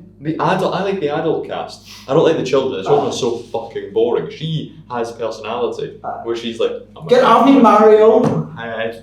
Mercedes fucking Thompson! Exactly. Whereas, can you imagine fucking Chaz giving it patter like that? No, all Chaz does is, you got me, ma. Yeah. Fuck up. Aye. So, Anyway, Ma got sent home from her animal care job because she wasn't doing it. Yeah, and she was fighting a migraine. Her boss is not pleased. You wouldn't be. Yeah. Don't dab. I don't think you should dab anymore. Yep. Did you catch that line? No, don't forget that. So the kids are at the rock pile, and it's a really far away shot. It's a wide shot, kind of just slowly panning into a conversation, and you can just hear one of them. I think it's Haley say, "Don't dab. You shouldn't dab anymore." And I'm like, that is fucking brilliant. I did not hear that line. It's in there. I need because to listen to I that. have I'll a watch that thing again. of just noting down lines that I find very funny. Yeah. Maggie tries a drink. She drinks a drink. Yeah. And then the cops pull up and they hide all of the gear. Which is their words, because they were smoking the weed. The policeman, Officer Granger, who's played by director Tate Taylor. Well, I don't know who is that UWS TV. Absolutely. He has decent power, because like, you know, one of the guys he calls a lady. Yeah. It's like The wrong young lady. yeah, it's like, oh, that's funny fire, you can't get away with that. He was sent by Andy's dad. Luckily, he knows Andy's dad is a dick, Yep. so he gives him 10 minutes to clear everything and get out of the rock piles. Our rock pile spot would have been the old race course, which is just actually a bit of that windy behind those trees a little bit. That's where we would take our jump out, drink to the old race course. I remember there was one time kind of during COVID where we were in this kind of, we had a full on den area, very peaceful. We had a massive fire one day that genuinely caused so much black smoke and burned down a shit ton of trees in this place. It was not good. But one of the days we sat during COVID, maybe 5 or 6 of us, beautiful sunny day, we're in the trees, and right as we leave, we hear cars, noises, and we're like, fuck, Yeah. the races are on. So there was a hole in the fence that we used to always sneak through, maybe a 5-minute walk from the den, but you have to cut through the grace course to get there. The races were just on. And because it was COVID, there was no crowd, but there was still all TV shit to get it on the TV, and we're like, right, so we are a camera crew and the races between us and our escape hole. Luckily, the workers were sound as fuck. And this guy just came up to us and was like, hey, is that your spot? You got to be spot. Actually, as we look at the spot, sees the den. Some days, like, you got to be a crowd. We're like, yeah. Just take a seat. So we're sat up on this kind of hill, getting a free watching of the races. I wouldn't complain. We loved it. I got home and my dad was just asking how my day was. I was like, pretty good. I was like, saw the races. Oh, that's what you're watching. I was like, I wonder if we're on the telly. And Were you on the TV? You're never going to know. You don't rewatch the races. This is off track now, but when I went to Transmit this year, on the Scripts video, I'm in the Scripts Singing Hall of Fame towards the end of the song. You just see me, I've got a bucket hat and I've got my phone in my hand and I'm going, oh, that's me! I love it. I'll show you later. I'll get up and I have to go, oh, look, that's me. And then somebody threw my bucket hat. No, actually went to get rid of the hat. Threw it back and said, oh, sorry, didn't mean that. And walked away. I was like, you cunt. Transmit is just cunts though. Right. It was the last one, she was like 17 inches away. Oh, well, didn't mean it. I was like, you bitch. And the world's gonna know your name. Yeah. Maggie, she's so big on denim, right? This time she's wearing her denim kind of over her dungaree things. Her and her mum have the classic going out with the pals beef. Yeah. No pot, no drink. Yeah. You look like you're going to go see a no boy, blah, blah, blah, you know. We're just friends. Yes. Friends. Erica then drops off Louis the dog with Sue-Ann the vet. Sue-Ann is distracted by her. She offers to fill in the form. Right, this bit blew my fucking mind. So Erica's like, right, I'm dropping off Louis. I don't have time, can I fill in the form later? You mean the form which is going to tell the vet what's wrong with your dog? Yes. And then she's like, oh, you're just in the bottom and I'll fill out the rest. Like, how do can you know what's wrong with the dog? How does she know what's up with the dog? With Sue-Ann is both the world's shittest worker and also dog sidekick. Yes. Her boss is Dr. Bruce, and she is played by Alison Janney, who is quite the big deal. Won various awards, from Academy Awards to Golden Globes. She had just some master sex and got excited. You know, it's as you do. Yeah. She started in 1989. But let's get down to the filmography and see what's going on. Oh, activism, actually, there's an interesting bit. She's campaigned for numerous issues like women's rights, LGBTQ rights, mental health, animal rights and addiction recovery. What a fucking legend. Yeah. She participated in the 2018 Women's March in LA, part of a larger national movement for women's rights, human rights and social justice. She supports various charities. In 2016, she was honoured at the White House at the event Champions of Challenge, which honoured 10 accomplished individuals from across the country. Wow. In 2020, with the outbreak of the COVID-19 pandemic, she donated 10 grand to the Dayton Food Bank. That is really nice of her. She's also been an active supporter of voter registration, posting about voter ID issues and suggesting fans check vote rider details. She and West Wing co-stars, part of Michelle Obama's We All Vote initiative. More recently, she participated in Divas for Democracy United We Slay, a streaming variety show supporting voter registration. She has been in some films, including The Miracle on 34th Street, Big Night, The Imposter, 6 Days, 7 Nights, 10 Things I Hate About You as the Teacher. That's fun. Oh, that is a good movie. Finding Piccadilly Gym, Finding Nemo. Who's she in Finding Nemo? Peach. Oh. Over the Edge, That is a good Juno, movie. Away We Go, The Help. Hairspray Also- as well. The Help, again directed by Tate Taylors. The Way Back, love that film. Trust Me, Mr. Peabody and Sherman, the rewrite Get On Up, also dated by Tate Taylors. Minions, Finding Dory. Oh, and the girl on the tune as well. also directed by Tate Taylors. Can you see a running Oh, connection going yeah. here? Bombshell, The Addams Family, Bad Education, Matt, Troop Zero, her 2019 movies, I, Tonya she's in. Everything's Gonna Be Great, Another Simple Favour she's in this year, and The Rosies. The Creator Latin a few years back. She's generally pretty good in Yeah, quite a lot. list. I think she was in Frasier, Family Guy for 3 episodes. Mum. She was in the main role, it was in 170 episodes. She was in The Simpsons She for was an in episode. American Dad as well for a few 2 episodes. Please have been in the theatres, Girl on the Train at some point. Oh, she's in the Taming of the Shrew. Yeah, so just a big deal to have her involved. Mum's marathoning John Hughes movies. Yeah. And she's like, come on, daughter, watch John Hughes movies with me. You want to connect with your teenage daughter, who is now 16. And you're saying, Why watch the John fuck Hughes. are you suggesting watching Pretty in Pink, Ferris Bueller's Day Off, The Breakfast Club, 16 Candles and Weird Science? That Ferris is- Bueller's Day Off and The Breakfast Club are 2 classic movies. Yeah, but that they good are- as well. They are emotionally charged movies. Yeah. They are not That's- movies that you're going to sit there and watch with your kids in. Anyway, so she goes away. I'm imagining she still had this film binge. That's an emotionally charged night for a mother trying to connect with her kids, and also for her mother on herself. But Maggie is meeting Haley, but she's going to see a boy. What does that even mean? How do you look like you're going to see a boy? Putting on too much makeup, or who knows? Like, that's like saying. That's insulting, mum. Yeah, that's like saying, like, if guys wear nice clothes and that and they put on like a shirt, they say, look, you're going to go see a girl. That's insulting, mum. No, I don't want to watch Pretty in Pink with you. If it was called Pretty in Denim, I would absolutely watch it, because I'm now wearing a denim. Suan gets them another 18-pack of Bud Light. That's a bad night. Bud Light is fucking awful. She gets them Fireball this time because they have Fireball. Let's do some research into Fireball. Do you think that is... I don't think it's as lethal as Aftershock, but I think it's still quite. But is it still sold in America? It's a fucking whiskey. It's a whiskey.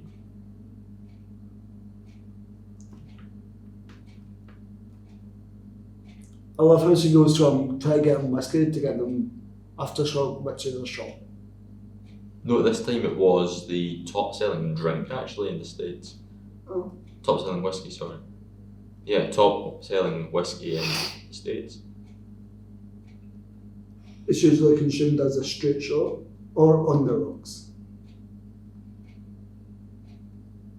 In 2014, Finland and Sweden reported that Fireball contained amounts of propylene glycol that surpassed the EU limitations of 1 gram thing. Norway also decided to recall the product. The company responded by saying it was perfectly safe to drink and called it a small recipe related compliance issue.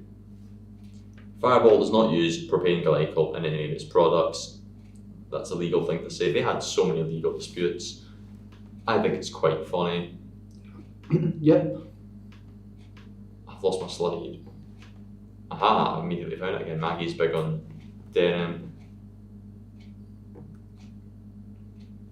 Oh no, I went well past where we need to be. Yeah, she gets fireball. They then drive down the street to do the exchange this time, so she doesn't get caught. And they complain about how slow Ma Suan is as a driver because she's risking her jobs with these damn kids. Can you have fun? Or something. They pull up to a house/farm, and Suan offers her basement as a place for them to use for drinking. And Haley is 100% on board to pee. because she needs to pee. And so begins the rule of threes with Haley needing to pee. Would you party at Mass? No. Oh fuck, why not? She is a woman offering to buy you, I'm pretty sure, free alcohol. I'm pretty sure provide a place that is not in the rain, a basement that looked like, well, not this instance, but the next instance, one hell of a party. Right, well, no, and just no, because like it just looks like you're going to get murdered there, clearly. But yes, because you get to do whatever the fuck you want. You get free alcohol. You get to party. You can do whatever you want when you want. You just ask her, she'll get you. Go to your horse, and you can do whatever you want. She'll just be there. So more so, yes. I would just say no in case I get murdered. But then that really happens. I would want to be a part of the core five. Yeah, the core Actually, five. I mean, actually, need to why be a part not? of the core five. I would want to be a part of the core five because maybe I'd have some fucking brains. Because Then mute that just some survival instinct and got to live. even though this can be said about every single horror movie to literally ever exist, maybe bar a few, this movie would not exist if these characters were the tiniest little bit smarter. Literally. Within about 5 minutes of being in her house, she pulls a gun on them. Suan brings them in, calms her down. She's like, it calms me down knowing that you're safe, not driving around, drink driving. The bar is open, she jokes. Suan runs down the house rules. Don't say the Lord's name in vain, because Haley said Jesus Christ, because jump scares, because it's a horror movie, remember. Don't spit on the floors, implying that's happened in the past. She needs Andy's keys because she's a fucking psychopath, and he needs to check in with her before they leave, and nobody goes upstairs under no circumstances. This basement is an absolute mess. But other than that, feel free to use the stairs as you see fit. The one thing that really dawns on me though, why the fuck does she make somebody butt-ass naked? Oh, it gives a little B because we've got to get them on first name basis first. This is genuinely word for word what happens, and this is a transcribe. What's your name? Suan. What's yours? Darrell, Andy, Chaz, Haley, and Maggie. You got any pizza rolls, Ma? Ma? Boy, you are too much. What an exchange. I did have pizza rolls there. Now we have all of our names. I believe this is the first time we get the four friends' names in full. We're probably half an hour into the movie. Let us see who McKay Miller Haley is. McKay Nicole Miller is an American actress. She is known for her recurring teenage roles as Dana Mohan on the series The Gates. She co-starred in the film in 2013 called The Iceman, playing the daughter of Winona Ryder's character. In 2014, she appeared in the short-lived sitcom Farmers, playing stepdaughter of Kelsey Grammer's character. She also guest starred in the MTV series Awkward Love. Early in her career, Miller was also a competitive dancer. It's exciting. Filmography includes Grand Prix, The Winning Tale, Travelling, General Education, The Iceman, Wish I Was Here, Where Hope Grows, Supernovas, The Standoff, Matt, Butler, You're Killing Me, and soon to be Roll With It and Unfold. Genuinely, I think she's a pretty good actress. She's one of the better ones. Yeah, I do really like Taylor. In the movie. Chaz? Oh, Gianno Paolo, who the fuck are you? Never heard that name. Well, I can tell you. What? He was drafted 202nd overall in the Quebec Major Junior Hockey League in 2017. Good to know. Filmography includes Ma, Arlo, The Burping Pig, and Trust. And somehow he got main roles in all of these things. He's in an Ellie Goulding music video where he plays himself. Fuck, of course, yeah. Hell, Chaz. Dante Brown of Durrell. We gotta go for the IMDb for this lad. Because this guy is also a writer. Oh? He writes shit too, as well as making things. What was in Lethal Weapons? Cocaine Sisters 911, FBI, Dash Lily, Ma, Party at Ma's. There's a video there. That's Deleted Scenes, Ma, Lethal Weapon, Law and Order.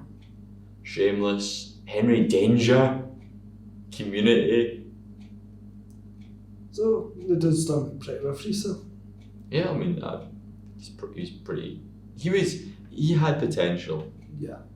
It's just the film wasn't wrote for him. And then Corey fucking Fogelmans, Who played Andy, Andy? God's gift to acting, known for Ma, I Wish You All the Best, Girl Meets World, and the best thing he has ever done, Callum. I hope you're sitting comfortably in a random ass Canadian bar right now, because this boy plays a character in My Life with the Waller Boys. God's gift to filmmaking. Anyway, he's in the music video for Conan Gray's this song. Criminal Minds, he's in Moxie. It's quite fun. And hashtag squad goals. He's not been in much basically, and I think that's because he's pretty shit. Ma now Instagrams them when she goes up the stairs, Yeah. because that's definitely Instagram. She then brings them snacks. Chaz pitches couches, so he's like, right, do you know what you need, Ma? You need couches, a projector, snack walls, lights, a beer pong table. And Chaz, he just isn't nice to her. And I'm like, I know you can't afford it, but like, If you don't want to be cool, that's all. not cool, that's on you. Shut the fuck up, Chaz. Your name is Chaz. That's not a I real know. name. Just be Chad. I know. Chaz. Chance. I've called him Chad in my notes and then I had to go back and change it to Chaz when I realised it was Chaz. It's not a real fucking name, mate. Pipe down. I know, Anyway, just don't Matt be a cocky says, you bastard." want to see something cool. Speaking of cocks, she pulls a gun on him and makes him strip by saying the words, "Get naked, boy." And then he takes his top off and just kind of stands there, and then she gestures the gun because she wanted to see cock, so he does, and the others watch from behind. They could easily overpower her. Yes. She is standing with her back to them, gun at this naked boy. And they're just sitting there fixated, and they saying, oh just shit, sit as if there. like they're scared. The four of them could just spear her to the ground and take the gun. And then they're just sitting there saying, oh shit. Even when she said, oh, it's empty, you put that away and I'll put this away and that. And then they're just sitting laughing as if it's totally normal. Like, no, it's Yeah. not. Get the fuck out. I love the scene of film, or like in the real world, that shit, I'm naked, let me just hold my balls and penis. Aye, you're like, It's my fucking cover favourite them up, thing. you know. It's like, Aye. And then they're just sitting there with your hands over your dick and that, and they're just going, oh, you know, that's just kind of normal. standing there like that. Ah, fuck it, just Aye. be free. Exactly. Why you're about to get shot? Why would you cover your penis? Exactly. Make a threat. You know, like, show Marvin up before you can never fucking show again. sniggers and laughs, and she calls him cute. Boy, you cute. It was a joke. That's funny. But there's Chekhov's gun introduced into this. How did Ma get such a huge house? How could she afford I know, literally. this full-on farm? Who was her ex-husband? Did she kill him? These are questions I want answered. I have just seen Chekhov's gun. I am going to expect an And answer by then- the end of the movie. The question throws me off is, oh, my finger was too fat to get off in the left years ago. Who was it? Why did they leave? Is it because they're a fucking psychopath? She killed him, surely. That is actually a good point, you know. Because you never hear, it's the only time she talks about her husband. And she said that he left years ago and her fingers are too fat to take off. But yeah, she's talking about his gun, so she must have fucking killed him or done something. We might find out in the sequel. As they leave, she tests. Roll on the sequel. As they leave, she tests Andy for driving. She reveals a wedding ring that she can't remove. She gives him the keys. Ma hasn't had this much fun in ages. This sad lady. She's like, now you know where the party is. Flashback. Yep. Sue Yep, and then it's got welcome. No, everyone's welcome to Maz, and good luck getting home safe. What a quote. Yep. I even know that a quote that I think helps the movie stand out is that quote. Because it just That's like a trailer line right yeah, there. it's such a good line. Kid Suan is invited to the rock piles by this is important. Yes. Denim wearing guy. Okay? Yep. Okay, denim comes up a lot, and all of the conglomerate of friends. Now, these friends, your Erica's, your Bens, your Hermione Grangers, your Mercedeses, they look like the biggest bunch of John Hughes fans ever. Literally. They literally are dressed like Yeah, the Breakfast look, Club. yeah, I was going They to say that. each They literally represent look- a member of the Breakfast Club. And then I think even when it's like it's not like Haley Cody's like play like the golf girl, And- Maggie plays the lead back one, and then it's all the personalities. It's Absolutely. all They- trying they- to they quote match some the- John Hughes character. or They some match the John Hughes feel, and that's the movies that Erica's not want to watch. I just kind of thought that was interesting. Maggie comes home and she's clearly drunk, and Mum's like, "Ah, you're okay." Man looks through her yearbook, And you got question that? mark. Did you have a yearbook? No. No, I didn't yearbook. I was long gone. Yeah, I didn't get a yearbook. I didn't get a graduation for school. But I get two graduations for college. Hey. One next year, I had one this year. I wasn't in the yearbook because I left. I think that's a wrong. I think even if you left, you should still be a part of your. I left school at the end of 4th year during League the Balloons Yeah. because I couldn't be, and I just go Left in there. 5th year and I couldn't be honest. And then just everything kind of happened. But I thought I was for the yearbooks was only an American thing that I didn't. No, it's think actually got a 6 thing you get over here, especially in Belmont. I was mentioned. There's a few photos of me in the yearbooks. I made submitting photos for it. Right. And I'm mentioning my pal Daniel's thing where it's like Rip Ryan, and I'm like, yeah, cheers. Now it looks like I've genuinely died. Mago's gambling at the workplace of Erica. Mercedes and Ben, etc., are gambling there. Yep. Their parents were all friends when they were younger, like the kids are nowadays. They definitely bullied Sue Ann. Oh, I wonder why you would think that. So I've never got bullied at all. Stu comes over to do a seminar at the house. Mum gives Maggie $80 for Scran, etc. as she goes on her work training camp. To do what? Exactly. And why the fuck did she You get are that a scar? waitress. You're literally a server. You're in a going casino, away for the week. And with Stu, A man you met 2 weeks ago. and he's telling you to pack a skirt And you think $80 is sufficient pay for that? for a weekend. Do you know how much booze you can get at Maz for $80? So much. Anyway, Erica Thompson, Juliette Lewis. This, I think, was one of the ones I was interested in because she's been nominated for Academy Awards, Golden Globes, and Primetime Emmys. She's the daughter of actor Jeffrey Lewis. Who's Jeffrey Lewis again? Oh, he's in a lot. From 63 Yeah. all the way up. He's in a lot of kind of nothing movies. Yeah. But he is in Catch Me If You Can, for example. The Man Without a Face, The X-Files, Dawson's Creek. It's all TV. Yeah, it's all TV. He's in a lot of TV, never mind. But what I think sets this person about, if I'm right, yes, is she's a singer.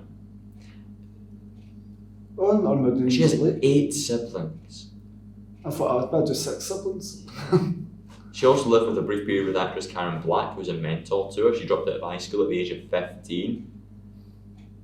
Alright. I'm looking to get, she co-starred with Brad Pitt at one point. I'm looking to get to the music. Oh, she's in Martin Scorsese's Cape Fear remake. Where's your music career? Because this is very important to me. Film, television, and music. Right, this involves a guessing game.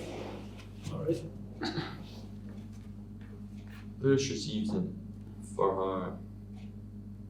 She's in a kind of band group. Alright, that's cool. She was in a band.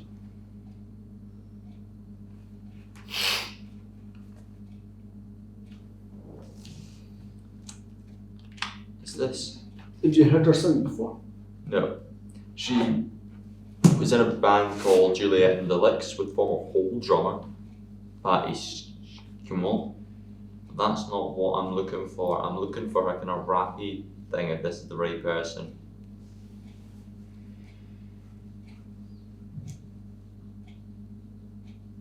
She's in Drew Barrymore's directorial debut. She's in Mark Ruffalo's directorial debut. So she's worked with a lot of big names in that. Oh, she is. She had like. Because see when I watched that, I thought I recognised her face. Like I couldn't wrap my mind around it. That, but like I know I've seen her in a few things. But I could just never get my head to look at. Oh, she was in this or that.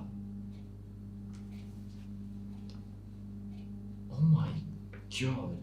What? She is in like A lot. Oh my god, my stepmother is Nearly.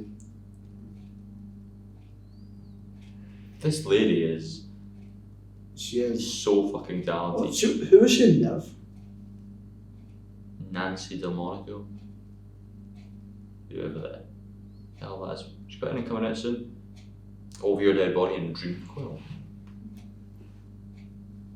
Good to know. Yep, so. Who was in Julian the legs. If you don't mind doing some time killing whilst I'm trying. I'll just try and look at the notes and see what else I found. Yep. Because I got the plot of the story in that the film was originally produced by Jason Blum, and it was his Blumhouse Productions company along with Tate Taylor and John Norris. So, and then obviously we came across that. Yeah.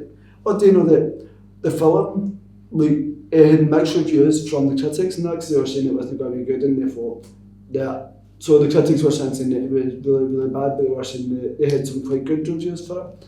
But then they also had, the movie itself grossed $61.2 million against a $5 million budget within its first opening weekend. And ever since then, it has gained a cult, especially with it's a got huge a cult following. following, Yep, and it's got a huge cult following online. I don't know what social medias and that the cult following is on and stuff, but it made $61.2 million. You know, it was only a $5 million budget movie, which I think is quite impressive considering, you know, like all the places and all the different locations and all the different scenes and that, you know. So 61 million, I guess a $5 million budget is quite impressive for quite a shitty kind of decent kind of movie, you know. So, and I like the fact that it's a psychological thriller horror movie. It's not just like a horror movie. That I like the fact that it is psychological, which gives it a nice twist and a nice stand out from other horror movies and stuff. And do you know that the film was directed by Tate Taylor and it was originally written by Scotty Landis? No idea who Scott Landis is. Yeah, Dabby, he originally wrote the film and it was directed by Tate Taylor. And he wrote it without the drama scenes. Yeah. That's maddening. That must have been the most. That is really fucked up. Sue-Ann stalks Mercedes running, gets her routine.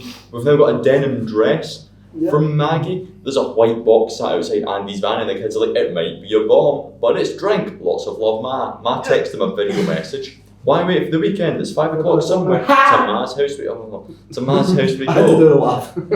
And then when they go, it is A at night and B, the entire fucking school is there. There's a rug, a couch, a snack corner. She got on week 2 and she now only identifies as Ma. Yep, and then she said, I got a beer pong table. She clearly sticks out that she got a beer pong table, just like Chaz asked. So she was trying to cool herself up, just to make herself stand out and so that more people will go to Mass, because everyone knows Mass when the party's at. Ashley's father is a pastor. She comes to parties and pretends to pass out so she doesn't have to drink and isn't questioned when she comes home. What the fuck does that mean? I know, and then when Haley says, oh, you finally put off, and so you're like, very funny, Haley.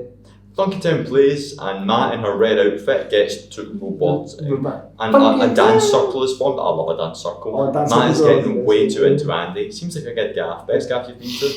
Oh, Love yes. gaffs. And then when she stabs him and kisses him. Been to any good gaffs? Not recently, but people keep on saying when I move out, I should have a gaff, a welcome party and that. But because it's in Port Glasgow, and I'm moving from Glasgow.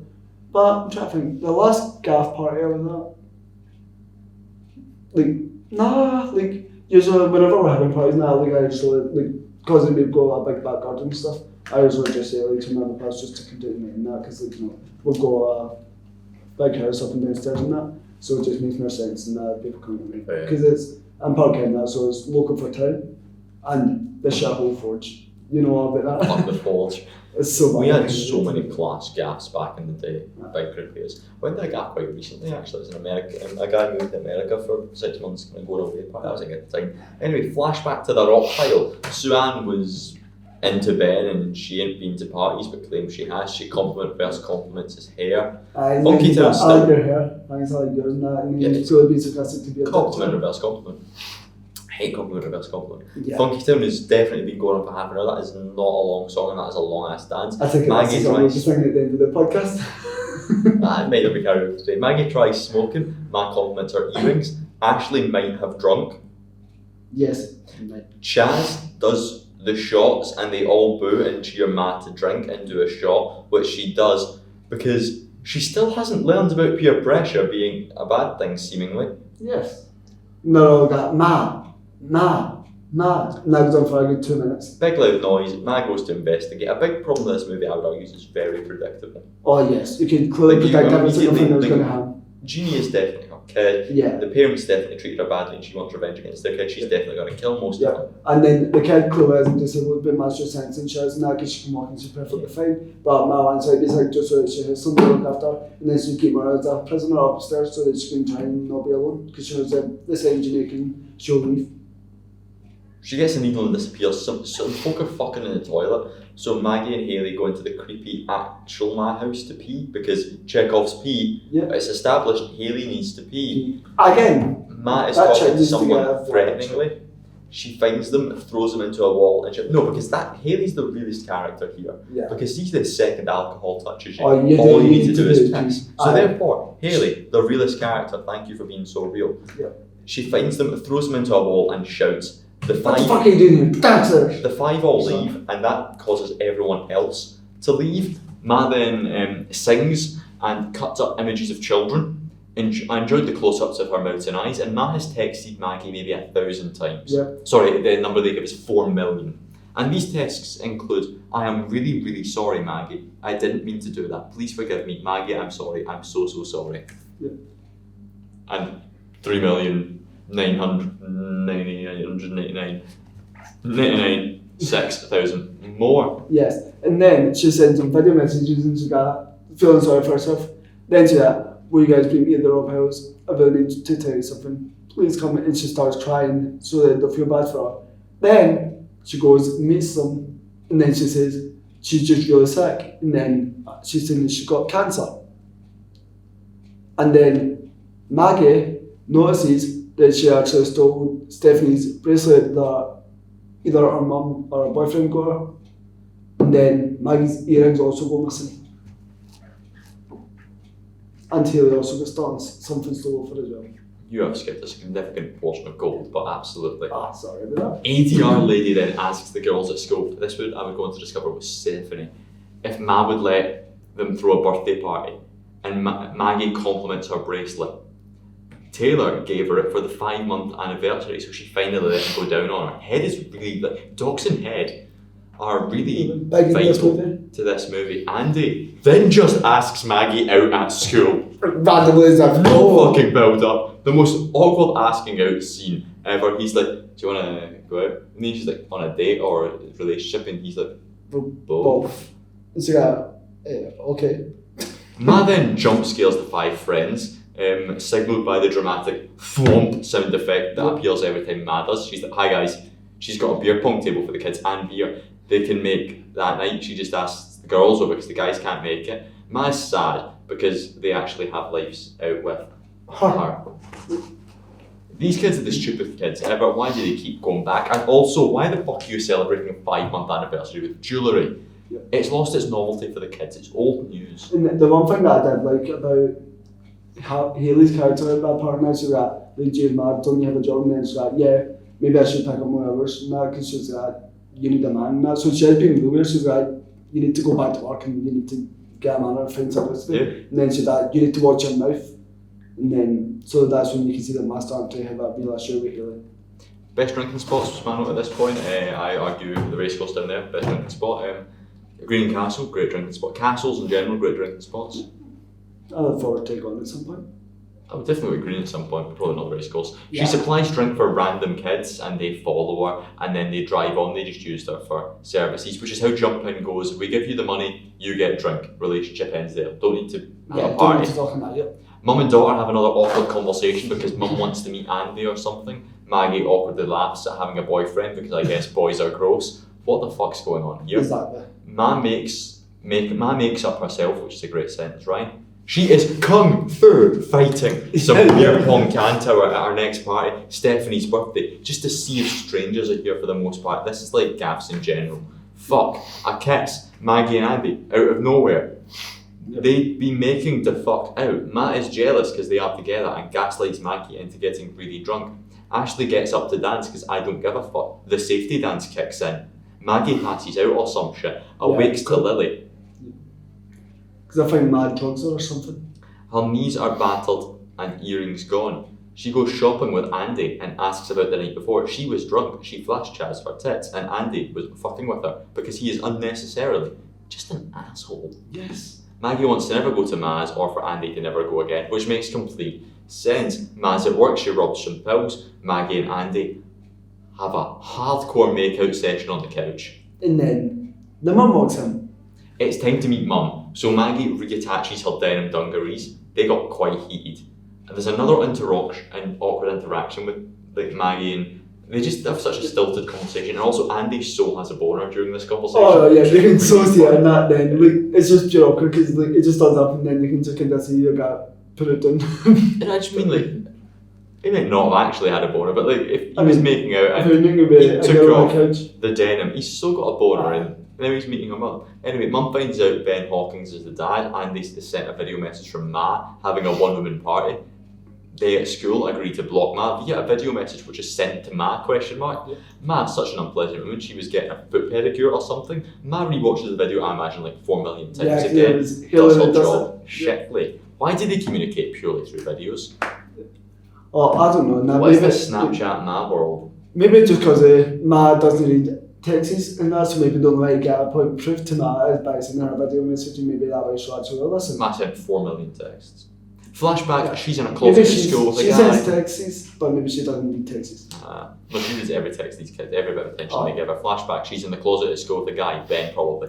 Maggie wakes up to an unknown number texting her. Maggie really is a light sleeper because she keeps waking up to text messages. Yeah. How do you not just put it on silent? Ma's new number. These videos she is sending is edited. Like, she's in multiple locations. She's like jump cutting in these videos. That's mad. Yeah. She's putting effort into these. She doesn't want to drink alone. You sad old fuck. Don't make her drink alone. Are you guys mad at me for something? Say thank you.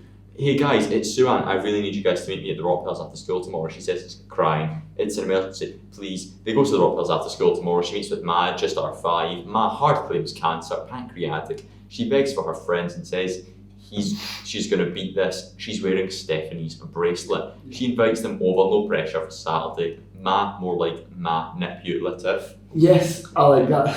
Manipulative. Ma has been nicking their jewellery, so Hayley and Maggie elect to break in to get the jewellery back. They go up the stairs and open the really locked door and find Ma's room full of cutouts of all the kids' parents, etc. Ben meets Suan at the vet. He gets talking to Suan and Ben says they should catch up sometime. McGill's pub, looked a nice pub. Meet at 6. Ma now has his address. That was convenient. Flashback, janitor's closet, note sent to Ma. No male would write XOXO on a note. Yeah. It's clearly a female has set Ma up here. They are jump scared by the wheelchair girl from the start who has a creepy mask for some reason, because it's a horror, thwomp, jump scare, that Maggie helped. This is her house, Jeannie. She hasn't been in school forever. Suan is her mum and she's on her way home driving very fucking fast. Yes, travel over the speed limit. Jeannie heard them all in the basement. She asked if it's fun. I like Jeannie. Yeah, Jeannie was nice. Ma is close to being home, the door's locked. Ma is home. She notices things have been moved, a bit like film Misery. They escape through the basement. Ma is all dressed up. Jeannie wants to go back to school, needs medicine. Ma says they should just cut her hair off before it falls out. Yeah, because Ma's sick. Strange sentence. She's protecting her kid, air quotes, by gaslighting her into thinking she's sick. Weird. She sits in a bar alone. Flashback. Mercedes tells Suan how to get head. Pow, girl! Yeah. Right, so what she says fucking cunt when she mows down Mercedes. She so should have mowed down Mercedes with pow girl. That'd be sick. But you know, just when she runs out and it's got fucking cunt. It should be pow girl. Like, it's such an iconic line. Ben does show up, no surprise he's late. He compliments how she looks. She makes him drink alone or something. Ma has no contact with anyone from school. Cancer killed Ben's wife. Ma was once married. Ben shows Ma a personal tracking device on all of his vans. He only did this to ask why the fuck his son's spending time at our house. His motives, I'm on side with him. I'm siding with him. Even though he calls her a pathetic loser, he's kind of in the wrong. But he's absolutely morally in the right. He's just executing this wrong. And then he basically threatens to kill her if his son ever goes back to our house. Which I suppose if you don't, she will. So yeah. So it's one of these are getting killed. It feels like it's going to be there. So either way, something's getting in. Maggie explains what's going on to Andy, and Andy defends Ma because of the cancer claim. It affects him because his mum died of cancer, yeah, and then which is a nice touch. Yeah, then Maggie says, then Maggie says that I don't think she has cancer. I think she's just like she was used to be in love with your dad, and now she's like in love with you. And then Andy, being a dick, says, "Oh duh." Maggie comes home to hear Ma is with Erica in the living room. They do the classic pretend not to know each other bit. Ma says she gets attached to these wee animals. Because she's a vet going to visit the dog. Yeah. She gets attached to these wee animals so quickly that there's probably something wrong with her. Which is in a quote because she was saying that she got cancer. So she's a vet that went to check up on the dog. But how did she get the address as well? Because you write the address on the form. I thought she just said the what? Well, you raise a very good point. She's got Ben's address because Ben gave her address when he wrote it on the form, but Yeah. I guess she just knows the address. Fucking stalking. She's mad. She knows everything about Absolutely. Totally not a psychopath at all. She's in here because she's checking up on the dog, but the dog and looking after the wee animals that she gets attached to is an allegory for wanting to check up on the kid, more herself, Yeah. Maggie. Aye. Also Maggie, nice little parallel. Oh, yeah, Maggie. Matt and her mental state, this is something to delve into a little bit. Does she actually care for the kids? Because it's implied that she genuinely has love and affection and cares about these kids. I think because she knows who the kids are, I think that because she doesn't love her own kid, I think that she's trying to take the kids and that and give them the childhood that she wanted, and she tried to live because she never got to But have a she childhood. wants to kill their parents and Then use just them raise as bait. use them as nicer versions of what their parents were like. Yeah. So she can relive her childhood or something, Yeah. correct? Yes? Yeah. So does she actually care for the kids or does she just want revenge? Because it really, at points, feels like she cares about the kids. Like, And then the revenge comes out of nowhere. I Which is think. why I don't think it totally works. That's why it's a 6 out of 10 in my head, because it does really feel like she cares for the kids. Aye. Then she does something so fucked up to them because she wants revenge. Then she goes back to really caring for them. I know that's something. I feel like at times I feel like she does really care for them, that because she really does like them. Then other times I feel like I feel like she cares for them now, but then I think she forgets who their parents are. But then when she remembers who their parents are, I think that's when she got, right, well, your parents are arseholes to me, so I'm going to use what they done to me. No. So I feel like she cares for them, and then when she remembers who Well, what with they the done, point then not maybe she... going out of your way to try and, I don't know, bring some niceness to her, not do that, because she felt the pure pressure in the past. She felt to be a pressure in the future, and she's not changed. Yeah. So instead of trying to get back at the parents by doing what the parents did to them, to them, why does she? So flashback to head in a closet.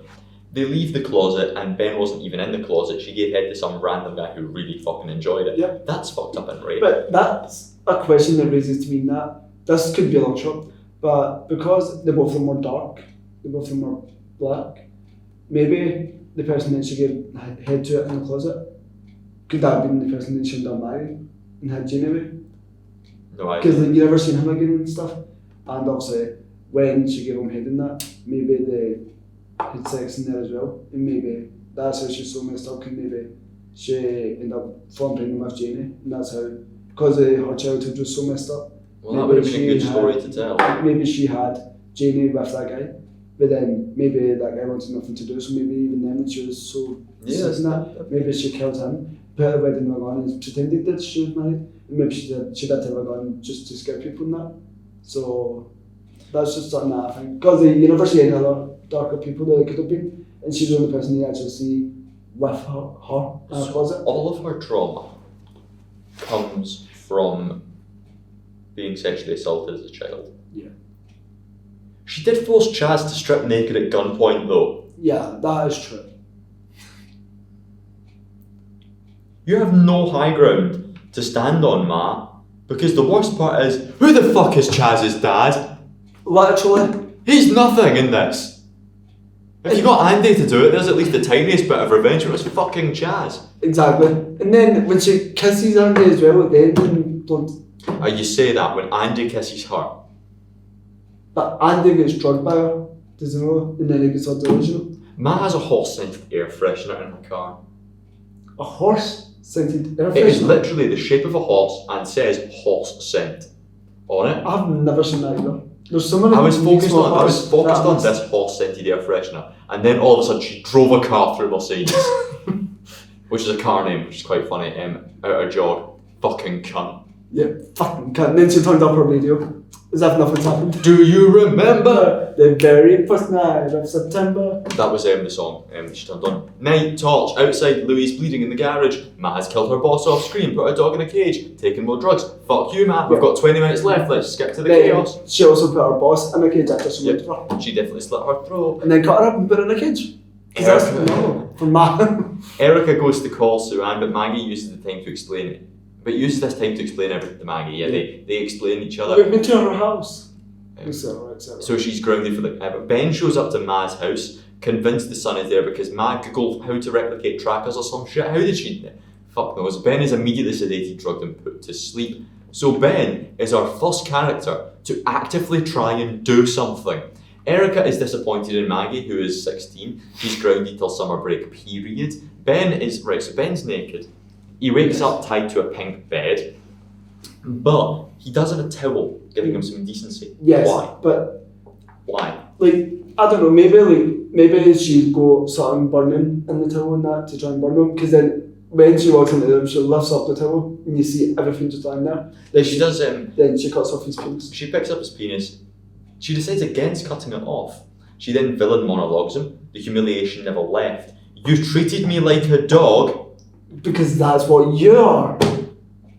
So she has stole blood from Louis the dog and begins a blood transfusion or some shit. Yeah, mixes the blood with Louis' blood and then that infects her blood and gives him an infection. But then a line that he says in that, oh please, I didn't mean it, I was only kidding, and she says, so that motherfucker. What about Chaz? I love how there's a backstory for Hayley, Maggie, Jeannie, and Andy. What about Chaz and Daniel? What the fuck are their backstories? Who are they? Who's their parents? What's their point in the film? Luke Evans, Welsh actor, plays Ben. He was in The Raven. He was in The Hobbit. He was in Dracula. He played Gaston in Beauty and the Beast live action. He was in a Fast and Furious movie. He's a genuinely pretty cool looking lad. Yeah. Did some music. All of these guys seem to be music people. That's pretty cool. But we got Sex, Drugs and Rock and Roll. Sounds like a great movie. Three Musketeers, The Hobbit, Fast and Furious 6, Dracula Untold, Furious 7. He was in Robin. He was in The Girl on the Train. Who was in The Girl on the Train? The Scott not bad guy. He was in 10 by 10. Oh my god. He was in it was 10 by 10 and he was in, that's amazing. Yeah. He was in Murder Mystery, everyone's favourite Adam Sandler movie. Oh yeah. Nice. He's in a good selection of shit. Yep. He's in the Grand Tour episode Jags. I watched that recently. But he is not the interesting one. The interesting one is Mercedes, Missy Pyle. She is in a lot of shit. She's in Dodgeball, she's in Big Fish. Who's this? Missy Pyle, she's in Home Alone 4, is one of the villains, 51st Dates, to bring a Sandler film into this. She's in Soccer Mum, Barry Mundy, A Cinderella Story Once Upon a Song, Gone Girl, Haunted House 2, Gone Girl, oh nice, Uncle Nick, Splash, Pandemic, The Moon in the Back. So she's done pretty well for herself as well. But because everyone in this movie is a musician, she's using Charlie and Chocolate Factory, that's nice. Oh, I thought I recognised her for that. I watched that movie like 2 weeks ago. I must ask you, she was in a musical duo. A musical duo? Yes. With, I'm not going to say an incredibly famous actress, but I'm going to say this actress plays an incredibly famous horror character that she was in a very successful kind of rap country group with. Yeah, country group with. Who is it? Take your guess. Famous female horror character. Very familiar.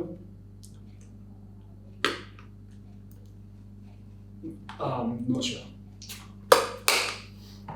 Amanda from Saw. Amanda from Saw? Yeah. Well, that's cool. They were in a musical group together. Oh. Which is just, I mean, unexpected. It's such a small. Yep, it's just such a something small that's true. Nice. Erica says Maggie is running errands with her all day. Erica meets Ma in the shop. Erica tells Ma to back the fuck off. No one noticed the body count Ma is racking up. Like, Mercedes is just lying in the middle of the fucking road. Ben has gone missing and literally runs a security company with all of his cars tracked. Yep, and then our vet's all lying in a fucking The cage. vet shop isn't operating, and based on how often we cut and see a new dog entering that shop, it's very busy. Worrying and busy. It's a very busy shop. Her daughter has practically gone missing from school. I guarantee you she didn't actually do school. I mean, the amount she was at the school stalking the kids, maybe she was in saying, oh yeah, my kid can't come to school today. That would explain why she's in the school. Maybe a scene of that would be really handy. Ma sends Maggie a video with Andy, thanks her for the errands to cycle, bitch. Maggie steals her mother's car to drive to Ma's latest party. Yeah, everyone's like at Ma's midnight, and drunk. It's all spiked punch for Chaz, not Chad's birthday. Sponsored by Max, because this is the second Mac we see appear in 2 minutes, because Jeannie has a Mac and Maggie has a Mac, and good to know. Yep. Maggie is absolutely in the right to do what she's doing. Why did she go A, without her mum, and B, without the police? I know. Like, use your brain, Maggie. Ma forces Jeannie to bed, gives her pills, etc. Ma traps everyone in the basement, just the OG crew though. Yes. They all begin passing out one by one. Maggie goes up the stairs and can't escape. Jeannie didn't swallow the drugs. Maggie finds dead Ben. Ma sedates her. 7 a.m. alarm goes off for Erica. Maggie wakes up with a noose around her neck. Mum can't find Maggie in the house. The five begin. Waking, Ma cuts open a t-shirt with a chained up Chaz and brands him with an iron. Scorching hot iron. Which is when I raise my question about the OG5. Yes. Why the fuck is Ashley still here?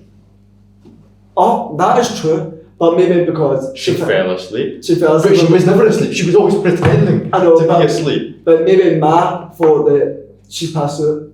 Or maybe Ma thought she did already. She genuinely gets it the worst. Oh, she does. She gets KO'd with a fucking iron. I took it to the guy. What the fuck you going froze There is a right very high chance Ma just killed her with blunt force head trauma. Yep. And then the thing is, nobody even cares about her, like, even after, like, when she's just lying there. burning to I know, I totally, like, but actually she's just lying there. Then, like, when all the shit's going on, who's going to fucking fire and that, then everybody does what they do and that, then, like, Ma walks upstairs. What the fuck happened to Ashley? She's just lying there and nobody even gives a fuck to help her. Stephanie's mum caused all of this. Oh no, Stephanie's mum, what a If fucking Stephanie's bitch. mum Could just have a party. If she hadn't cancelled the party, then none of this would have never have happened. met Ma.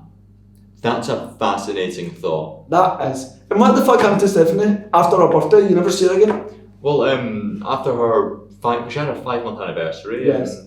After that, she probably thought Ma was dead. Weird. Haley was born with the gift of the gab, so she gets her mouth sewn shut. Oh, that was quite sick. She took the you need a man comment a little too literally. Erica calls Stu over. Then see that. That's what will teach you how to shut your mouth. It's just son of mouth. Ma paints Darrell's face white because I guess there's only room for one. I mean, black person. everything that happens in the scene, he gets it at least bad. It can mash up your off. Yeah, but that's probably the most morally cursed. Yeah. Andy wakes up, Ma unchains him and dances with him in front of Maggie. The cutest couple. Yearbook reference. She's creating a yearbook. Andy says, I love you, goes for a kiss, they kiss, Ma stabs him and calls him a liar. When she pulled the knife at me? Her asshole. Literally, like, she just danced him, then they just like there, fucking stabbed him and got. Why did he kiss her? Is he into it? Is it because Ma reminds him of his mum that he's lost? If that is the case, then that's so fucking sick. Andy, you sick fuck. Doorbell. It's Policeman Granger. It's Tate Taylor. It's the director. He queries the cops and cars around the area. Jeannie shows up to put the policeman at bay. Ma shoots the policeman with a gun. Ma blames Jeannie. She makes her drag him inside. Jeannie didn't take her pills. Maggie isn't to be in the photo that Ma's creating. Yeah. She used to take it. So like, an interesting thing that happens though, like when the door goes in that, Ma says to Maggie, like, make one fucking sound, that's what I'm going, I'll cut your throat. And that, so she's basically threatening to slit Maggie's throat. But then, when when Ashley's still alright here and that, she's still passed out in that, because it's after that. So, why does Ashley not wake up and cut her down? She got hit in the face with a fucking iron. She might be dead. No, is this before she gets hit? Or is this after? Right. She might be dead. Right, no, I thought this was before. Maggie isn't to be in the photo that Ma's creating, she's to take it. Ma poses with the mess she's made. There's her trailer shot. Then she tries to hang Maggie. She leaves up the stairs and is hit Tangled style with a frying pan by Jeannie, falls down the stairs, knocks over a bunch of candles and lights up a big ass fire. Yep. Why do you have candles on your wooden stairs? That's a terrible idea. Yes. The five begin to come to, but are all chained and trapped. Jeannie saves them, unties everyone from their chains. The fire continues to grow and they can't really get out. Ma grabs Jeannie as Stu and Erica arrives. Everyone escapes, bar the mothers and daughters, when they're having a mother-daughter face-off. Erica apologises for Sue-Ann for, I don't really know why Ma hates Erica, if I'm being honest. Maggie sees a knife and stabs Sue-Ann. Jeannie is freed. They all escape, bar Ma, who calls for Jeannie. She enters the upstairs, looks at them all out the window. The scene that she has created stares off with Maggie, and she heads upstairs to Ben, climbs on top, strokes him, kisses him, cuddles up to him, and burns to death. Yeah, there's one thing that I did like about the final scene. See, in the fire and that, like, after everyone gets up and that, then when like Maggie grabs Jeannie and that, I like the fact that Maggie picks up the knife, stabs her and says, I am not weak and I am not my mother. And then her Your mum mother's starts to freak out. completely fine. Aye, Your mother's not a problem. Aye, so she picks up the knife and she stabs her and says, I am not weak and I am not my mother. And then that's her stabbing her, that lets Jeannie get free. And then she just like that, then she just pulls the knife out and then walks away as if, oh, you know, I've just been poked. Nothing. That was an incredibly fast spreading fire. It was, it really did. But The then fire again, department arrived in minutes. that's It's an true. incredibly fast arriving fire department. Movie ends, my title card. Yeah. And then it's such a fucked up ending, like Ma goes up, lies in the bed with a dead person. Then, did Louis survive? Did what else happens? Did they ever manage to fix Haley's mouth? There's so many Yeah, quite unanswered easily. questions. But like, thoughts on the lack of resolution to the ending, no new equilibrium, it's just all kind of implied. Because like, let's talk about the implied implications. Mother and daughter now hate each other. Jeannie, There's no way to go. she might get adopted by Maggie, I don't know. Andy, you sick fuck. You're now parentless and are, You can't I think you should go on a psych ward. Darrell, do your parents not give a fuck about you? How did they not notice you were missing? Exactly. Jazz, how did your parents not know you're missing? Haley, are you Mercedes' kid? I know. Do you know, that is actually a fascinating point because they do look really similar. They act similar as well. And They're both breathing into given head. and the both of them dressed quite, I would say Mercedes was more slutty than that, but they both of them wore a lot of black. Yeah, Like that's a fascinating point. I mean, I suppose like it was never confirmed in that, but I suppose that it could be true because both of them are blonde. They both of them have a lot of the same traits and personalities, and they both of them are quite slutty.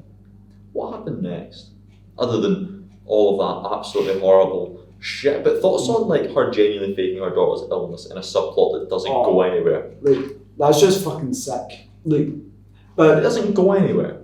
I know like it's the fact that I suppose if she was saying that Jeannie's too sick and that, so I suppose like if she was trying to make her strike back, you know, like trying to make her overdose on pills and like do all this, cutting off her hair and putting her in a wheelchair and she was doing that, maybe Ma was like hitting her and like trying to make her better well and She that, was- just so that it she could was- make her feel like that way, because sometimes when you think you're ill or when somebody forces you to do some of this stuff, eventually you do become that way and you actually do become out and you do become the way you think you are, and that and your mentality and your mental health and all that all goes through the roof, and everything does just go, right, well, I'm really unwell just that's why you've been Yeah. brought and that's why you've been used. See, I think the director, because I don't think Matt has a reason for it, I think the director had read about Gypsy Rose Blanchard Oh, and just decided he wanted to do that in his movie because it's fucked up. and that's why they will probably come up with something that was really fucked up, like you said that.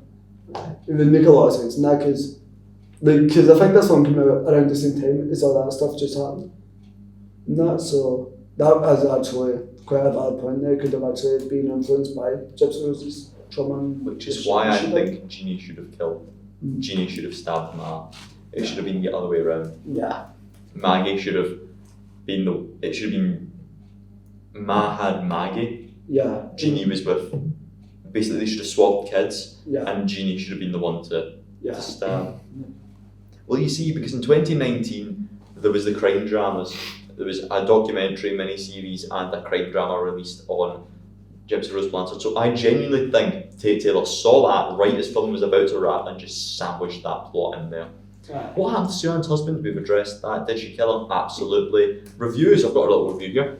The thrills come extra cheap and late in Tate Taylor's Matt, a horror movie told between campiness and compassion, all while Oscar-winning actress struggles to hold it together. It's the initial ambition of the story that's likely to keep you in your seat, as Octavia Spencer adds a wicked smile to her maternal persona and treats the mammy archetype as a predator, but as great as that also into film proves to be more shallow than its edgy premise and subsequent themes promise. The first red flag about Matt is that it is dreadfully boring for the first hour of its 90-minute runtime. Usually there's something at the beginning of the horror movie to bookend its overall terror, but Taylor and Scott Long's script plays it mighty vanilla, focusing on a high school middle-aged Maggie and her mother Erica settling into the Ohio town her mother grew up in. It immediately feels like the wrong narrative focus, offering a bland idea of how a decent new kid could be corrupted by schoolmates who wield their popularity like the other 1%, or how returning home can be embarrassingly painful, like when Erica runs into her classmate Ben and his friend Mercedes. I have a fun game for us to play before we wrap. It is called the Ma Character Tier List. Oh, I'm intrigued. We have 5 tiers to this tier list. We have goated, good, okay, bad, and awful. But I'm going to quickly change that to make it more thematically appropriate.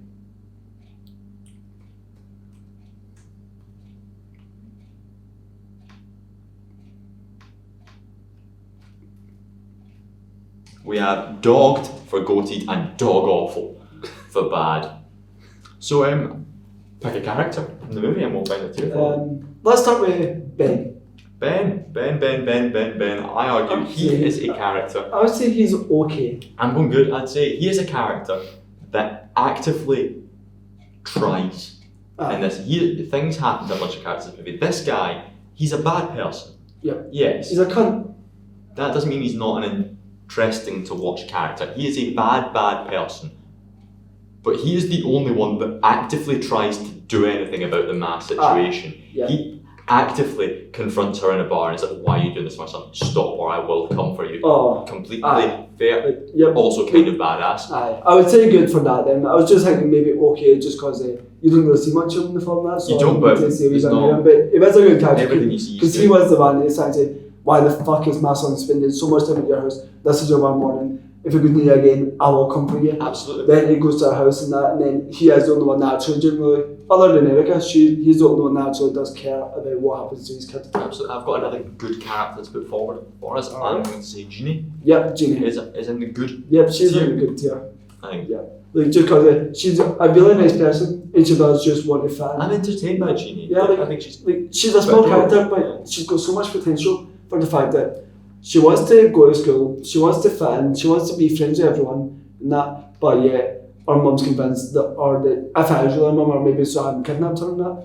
Possibly. So she could, so she is good in that because she does just want to do it and that. She wants to fit in, but she doesn't ever get a chance because Swan is just right now to a second and doesn't give her the time of day. And she's really nice, she helps everyone. And when he can really try to help people in the basement, that's just through Swan down the stairs. And she did try and help people and that, so she's a really well gifted, nice person. So I'm going to nominate a character for dog awful tier. Right. Stephanie's mum. Oh yes. What a bitch. And Stephanie. Oh yeah. You seem that you were part of the friend group at the start, but then you just disappear. Yeah. Do you only care about your boyfriend? And fucking Taylor as well. Your boyfriend Taylor. He's going in there buying your fucking bracelet for your fucking 5-month anniversary. Not even 6 months. I'd make money if it was 6 months as well. But then it's got all you care about is yourself, your boyfriend, and then after your 16th birthday, you don't even show up. You don't care that everyone's getting kidnapped. You don't care that the house is on fire. You don't even care about anything. Then, what the fuck happened to your boyfriend? Is it, if they're not, you'll go, oh well, if I'm a party, fuck off. But you need. She gave him head. Would you like to nominate some characters now? Let's go for the vet. The vet, Dr. Brooks. Yep. I would say she was She's quite funny. She is funny. She's good or okay? I think she's okay. I would say she's okay. I think she's okay. Like, I feel like she could have been good in that, but it's the fact that she just does that. I don't care. Take some aspirin, get the job done. Yeah, she does. She Like, otherwise, advocates yeah, go home. Otherwise, she's the not rest of the advocating day. like hospitals or something. Okay. She is quite funny. She's got good banter, but we don't get enough of her for me to care when she gets Aye, killed. exactly. And then she answered the fucking hello. So doesn't even finish. I'm completely side with her because Ma is not doing her job. But like, I wish we got a little bit more. Yeah. Because I didn't feel for her when she got killed. I know, like, she was on that like 2 or 3 scenes and that bit was small, but ever since she was she was just saying, Matt, get the fucking work done, go ahead, just what the fuck are you doing? She did everything she needed to do very well. Yeah. Ooh, that character. I think we're going to go straight up to goated. I'm going to say Stu next. Straight up to goated. Stu, we see him in 3 scenes, and those 3 scenes are the best 3 bits of the movie. Yep. I may know nothing about this guy. Yeah. It's funny when he goes, you are Erica, I am Stu, we are now co-workers. But he's funny as fuck. No, So we could do therefore- that. Nice to meet you, Stu. He has to be in Dogged. Yeah. That was the weirdest thing I've done there, but it's for a good cause. How did I get there? Go. Let's go to a fun one. Mercedes. What's your thoughts on Mercedes? I mean, I'm leaning to good or Dogged. Like, it's a hard one because like she's good and she's funny and that, and she's a pure kid. But at the end of the day, like she is on the life she scenes and that. But then are we talking about Team Mercedes or are we talking about Both Mercedes and Jim. I'm good or Dogged, that's it. It's a hard one because like it could go in either or. See, because like she played a big role as a teenager, but she wasn't really in it as much as an adult. But then when she was in it as an adult, she was just a pure bitch again in that. So Huge woman. Go for good. good, yeah. Mercedes. Welcome to the good tier. Yeah, it's funny. It's funny when she's saying, "Oh, like, you know, like get the fuck off of me, Mario." Nah, and then she pure always makes a scene. We've got another Dogged character for us. Alright. Officer Granger. Yep. AKA tier. Absolutely. Director Taylor Officer Granger because he has patter. He comes with this lady's pish. He rocks up and he's like, so when? Bam! Aye, there's that. I went to high school with your dad. He was a dick. Yeah. And he's like, so right. boom! Look what you made me do. Get your ass out of that chair now. Yes. Officer Granger is a facilitator of great scenes, as is Stu, therefore they are Dogged. Yeah. What about Erica? Because she's a big character, but she does abandon Maggie a lot in the film. And I feel like she cares more for Stu than she does for her daughter. Just because she spends more time with Stu, and every single time she's in the film now, she's only there. I have to disagree. She wants nothing more than to spend time with her daughter. Yeah. Her daughter is just going to Mass. She Mass, works yeah. during the day, and all she wants to do is watch John Hughes movies, or sit down and have pizza, or talk at night. But that's when she's going to Mass. I think Erica is okay because I want to see more of Erica. Yeah. If anything, I don't actually really understand her connection to Ma. She didn't stop it from happening, so Ma hates her the most or something. Yeah. I don't know. Or maybe I'm not seeing the film now, right? But like when they do put it like that, like I could see like that is probably better than that. 'Cause, like the last time I watched the film, I think it was like January or something and stuff, so I don't really remember it much. But like I did know the years in that because she did one Maggie sat there and watched the John Hughes movies and that, and like watched that, and then so she's been so long. And that's what she does. Why I spent time. And that I feel like the reason Ma doesn't like Erica is because I feel like she is the only one that didn't try and do anything to like stop anything from happening. Like when that was going there. But she wasn't standing laughing like everyone else in the town. Probably Chazzy's father and Darrell's father and mother were there. Probably. And then, speaking of Chaz, dog awful. Yeah. What was the point of him in the film? Speaking of Darrell, dog awful. He just wanted pizza rolls. Speaking of these lads, Andy, yep. They're all in dog awful because there's no point for him in the film whatsoever. Andy just stands there sitting, acting as if, everything's fine, and literally has like 10 lines of you're lucky in the full film. And then Darrell just wants pizza rolls and he's really fucking boring. Yeah. And then Chaz is just a cocky prick that hates Swan and gets off in her face and tries to bring her down. What a douchebag. Gonna move up the bad for this one. I think Ashley is in the bad tier. Yep. She's so inoffensively, why are you here? Like she goes to parties, pretends to be asleep, wakes up and goes in. There's literally nothing she does in the film. She's only in like 2 or 3 scenes. And then the third scene she's in, she gets fucking murdered by a iron. Which is quite funny to be fair. It's very funny. What characters we got left? We've got Suan. We got Suan, we got our main girl, and we got Hayley. Hayley, who, if we've not got Mercedes in top tier, I want my pattern merch from Hayley and Dogs. I think Hayley is my favourite character. I love Hayley, man. Like, I think she's my favourite. Like, Don't dab, wait, that's not cool anymore. Don't dab, please Smoke don't it, dab. you can smoke up to the age of 25. And nothing bad will happen. And I really have to pee. Boys, Maggie, boys. Sorry, Maggie, boys, Maggie. Yep. She just has the best lines in the movie. I feel like Hayley is literally the most human in the film. She's literally, she feels real. She literally feels like us, yous watching. She literally genuinely feels like breaks normal. into a house to get jewellery back because, fuck it, why not? And she goes and she literally leads a normal life. Now she's saying, like, you need to go get a job, or you need to spend money on work, or you need to get a relationship. And that's still putting her honest. So she's the most real, she's the most honest, and she just doesn't care. She literally puts out a video because Suan is pissing everybody off. She's like, we can all hang out at my grandma's lame house instead, you know, but that girl is crazy. And she's so honest, she doesn't care. I've got another Dogs character for us, controversial take. See the lady sat beside Suan in the pedicure? Oh my god, yes! Who just was like, you're making me part of your business. Yeah. I don't mind your business, you're making your business my business. Feet. Then she goes, you bitch. Yeah. She's so cute and honest. Feet lady, that's what we're going to call Old it. feet lady, because, you know, old feet Dog lady. character. She's a dog character because for one, she calls Suan a bitch. And she's got, you're making my business your business. She's got, mind your own business. And she's got, you bitch. And then she just walks away. We've got a hard one, and Maggie left on the list. Oh, like, Maggie's a main character, but, like, I love Maggie, but sometimes she can be quite annoying. I'm leaning to okay or bad. She doesn't have any drive as a character. Nah. I don't feel for her in any I know, like, way. if she was to get murdered in the film, I wouldn't have any emotion. But if Hayley was She's just bad.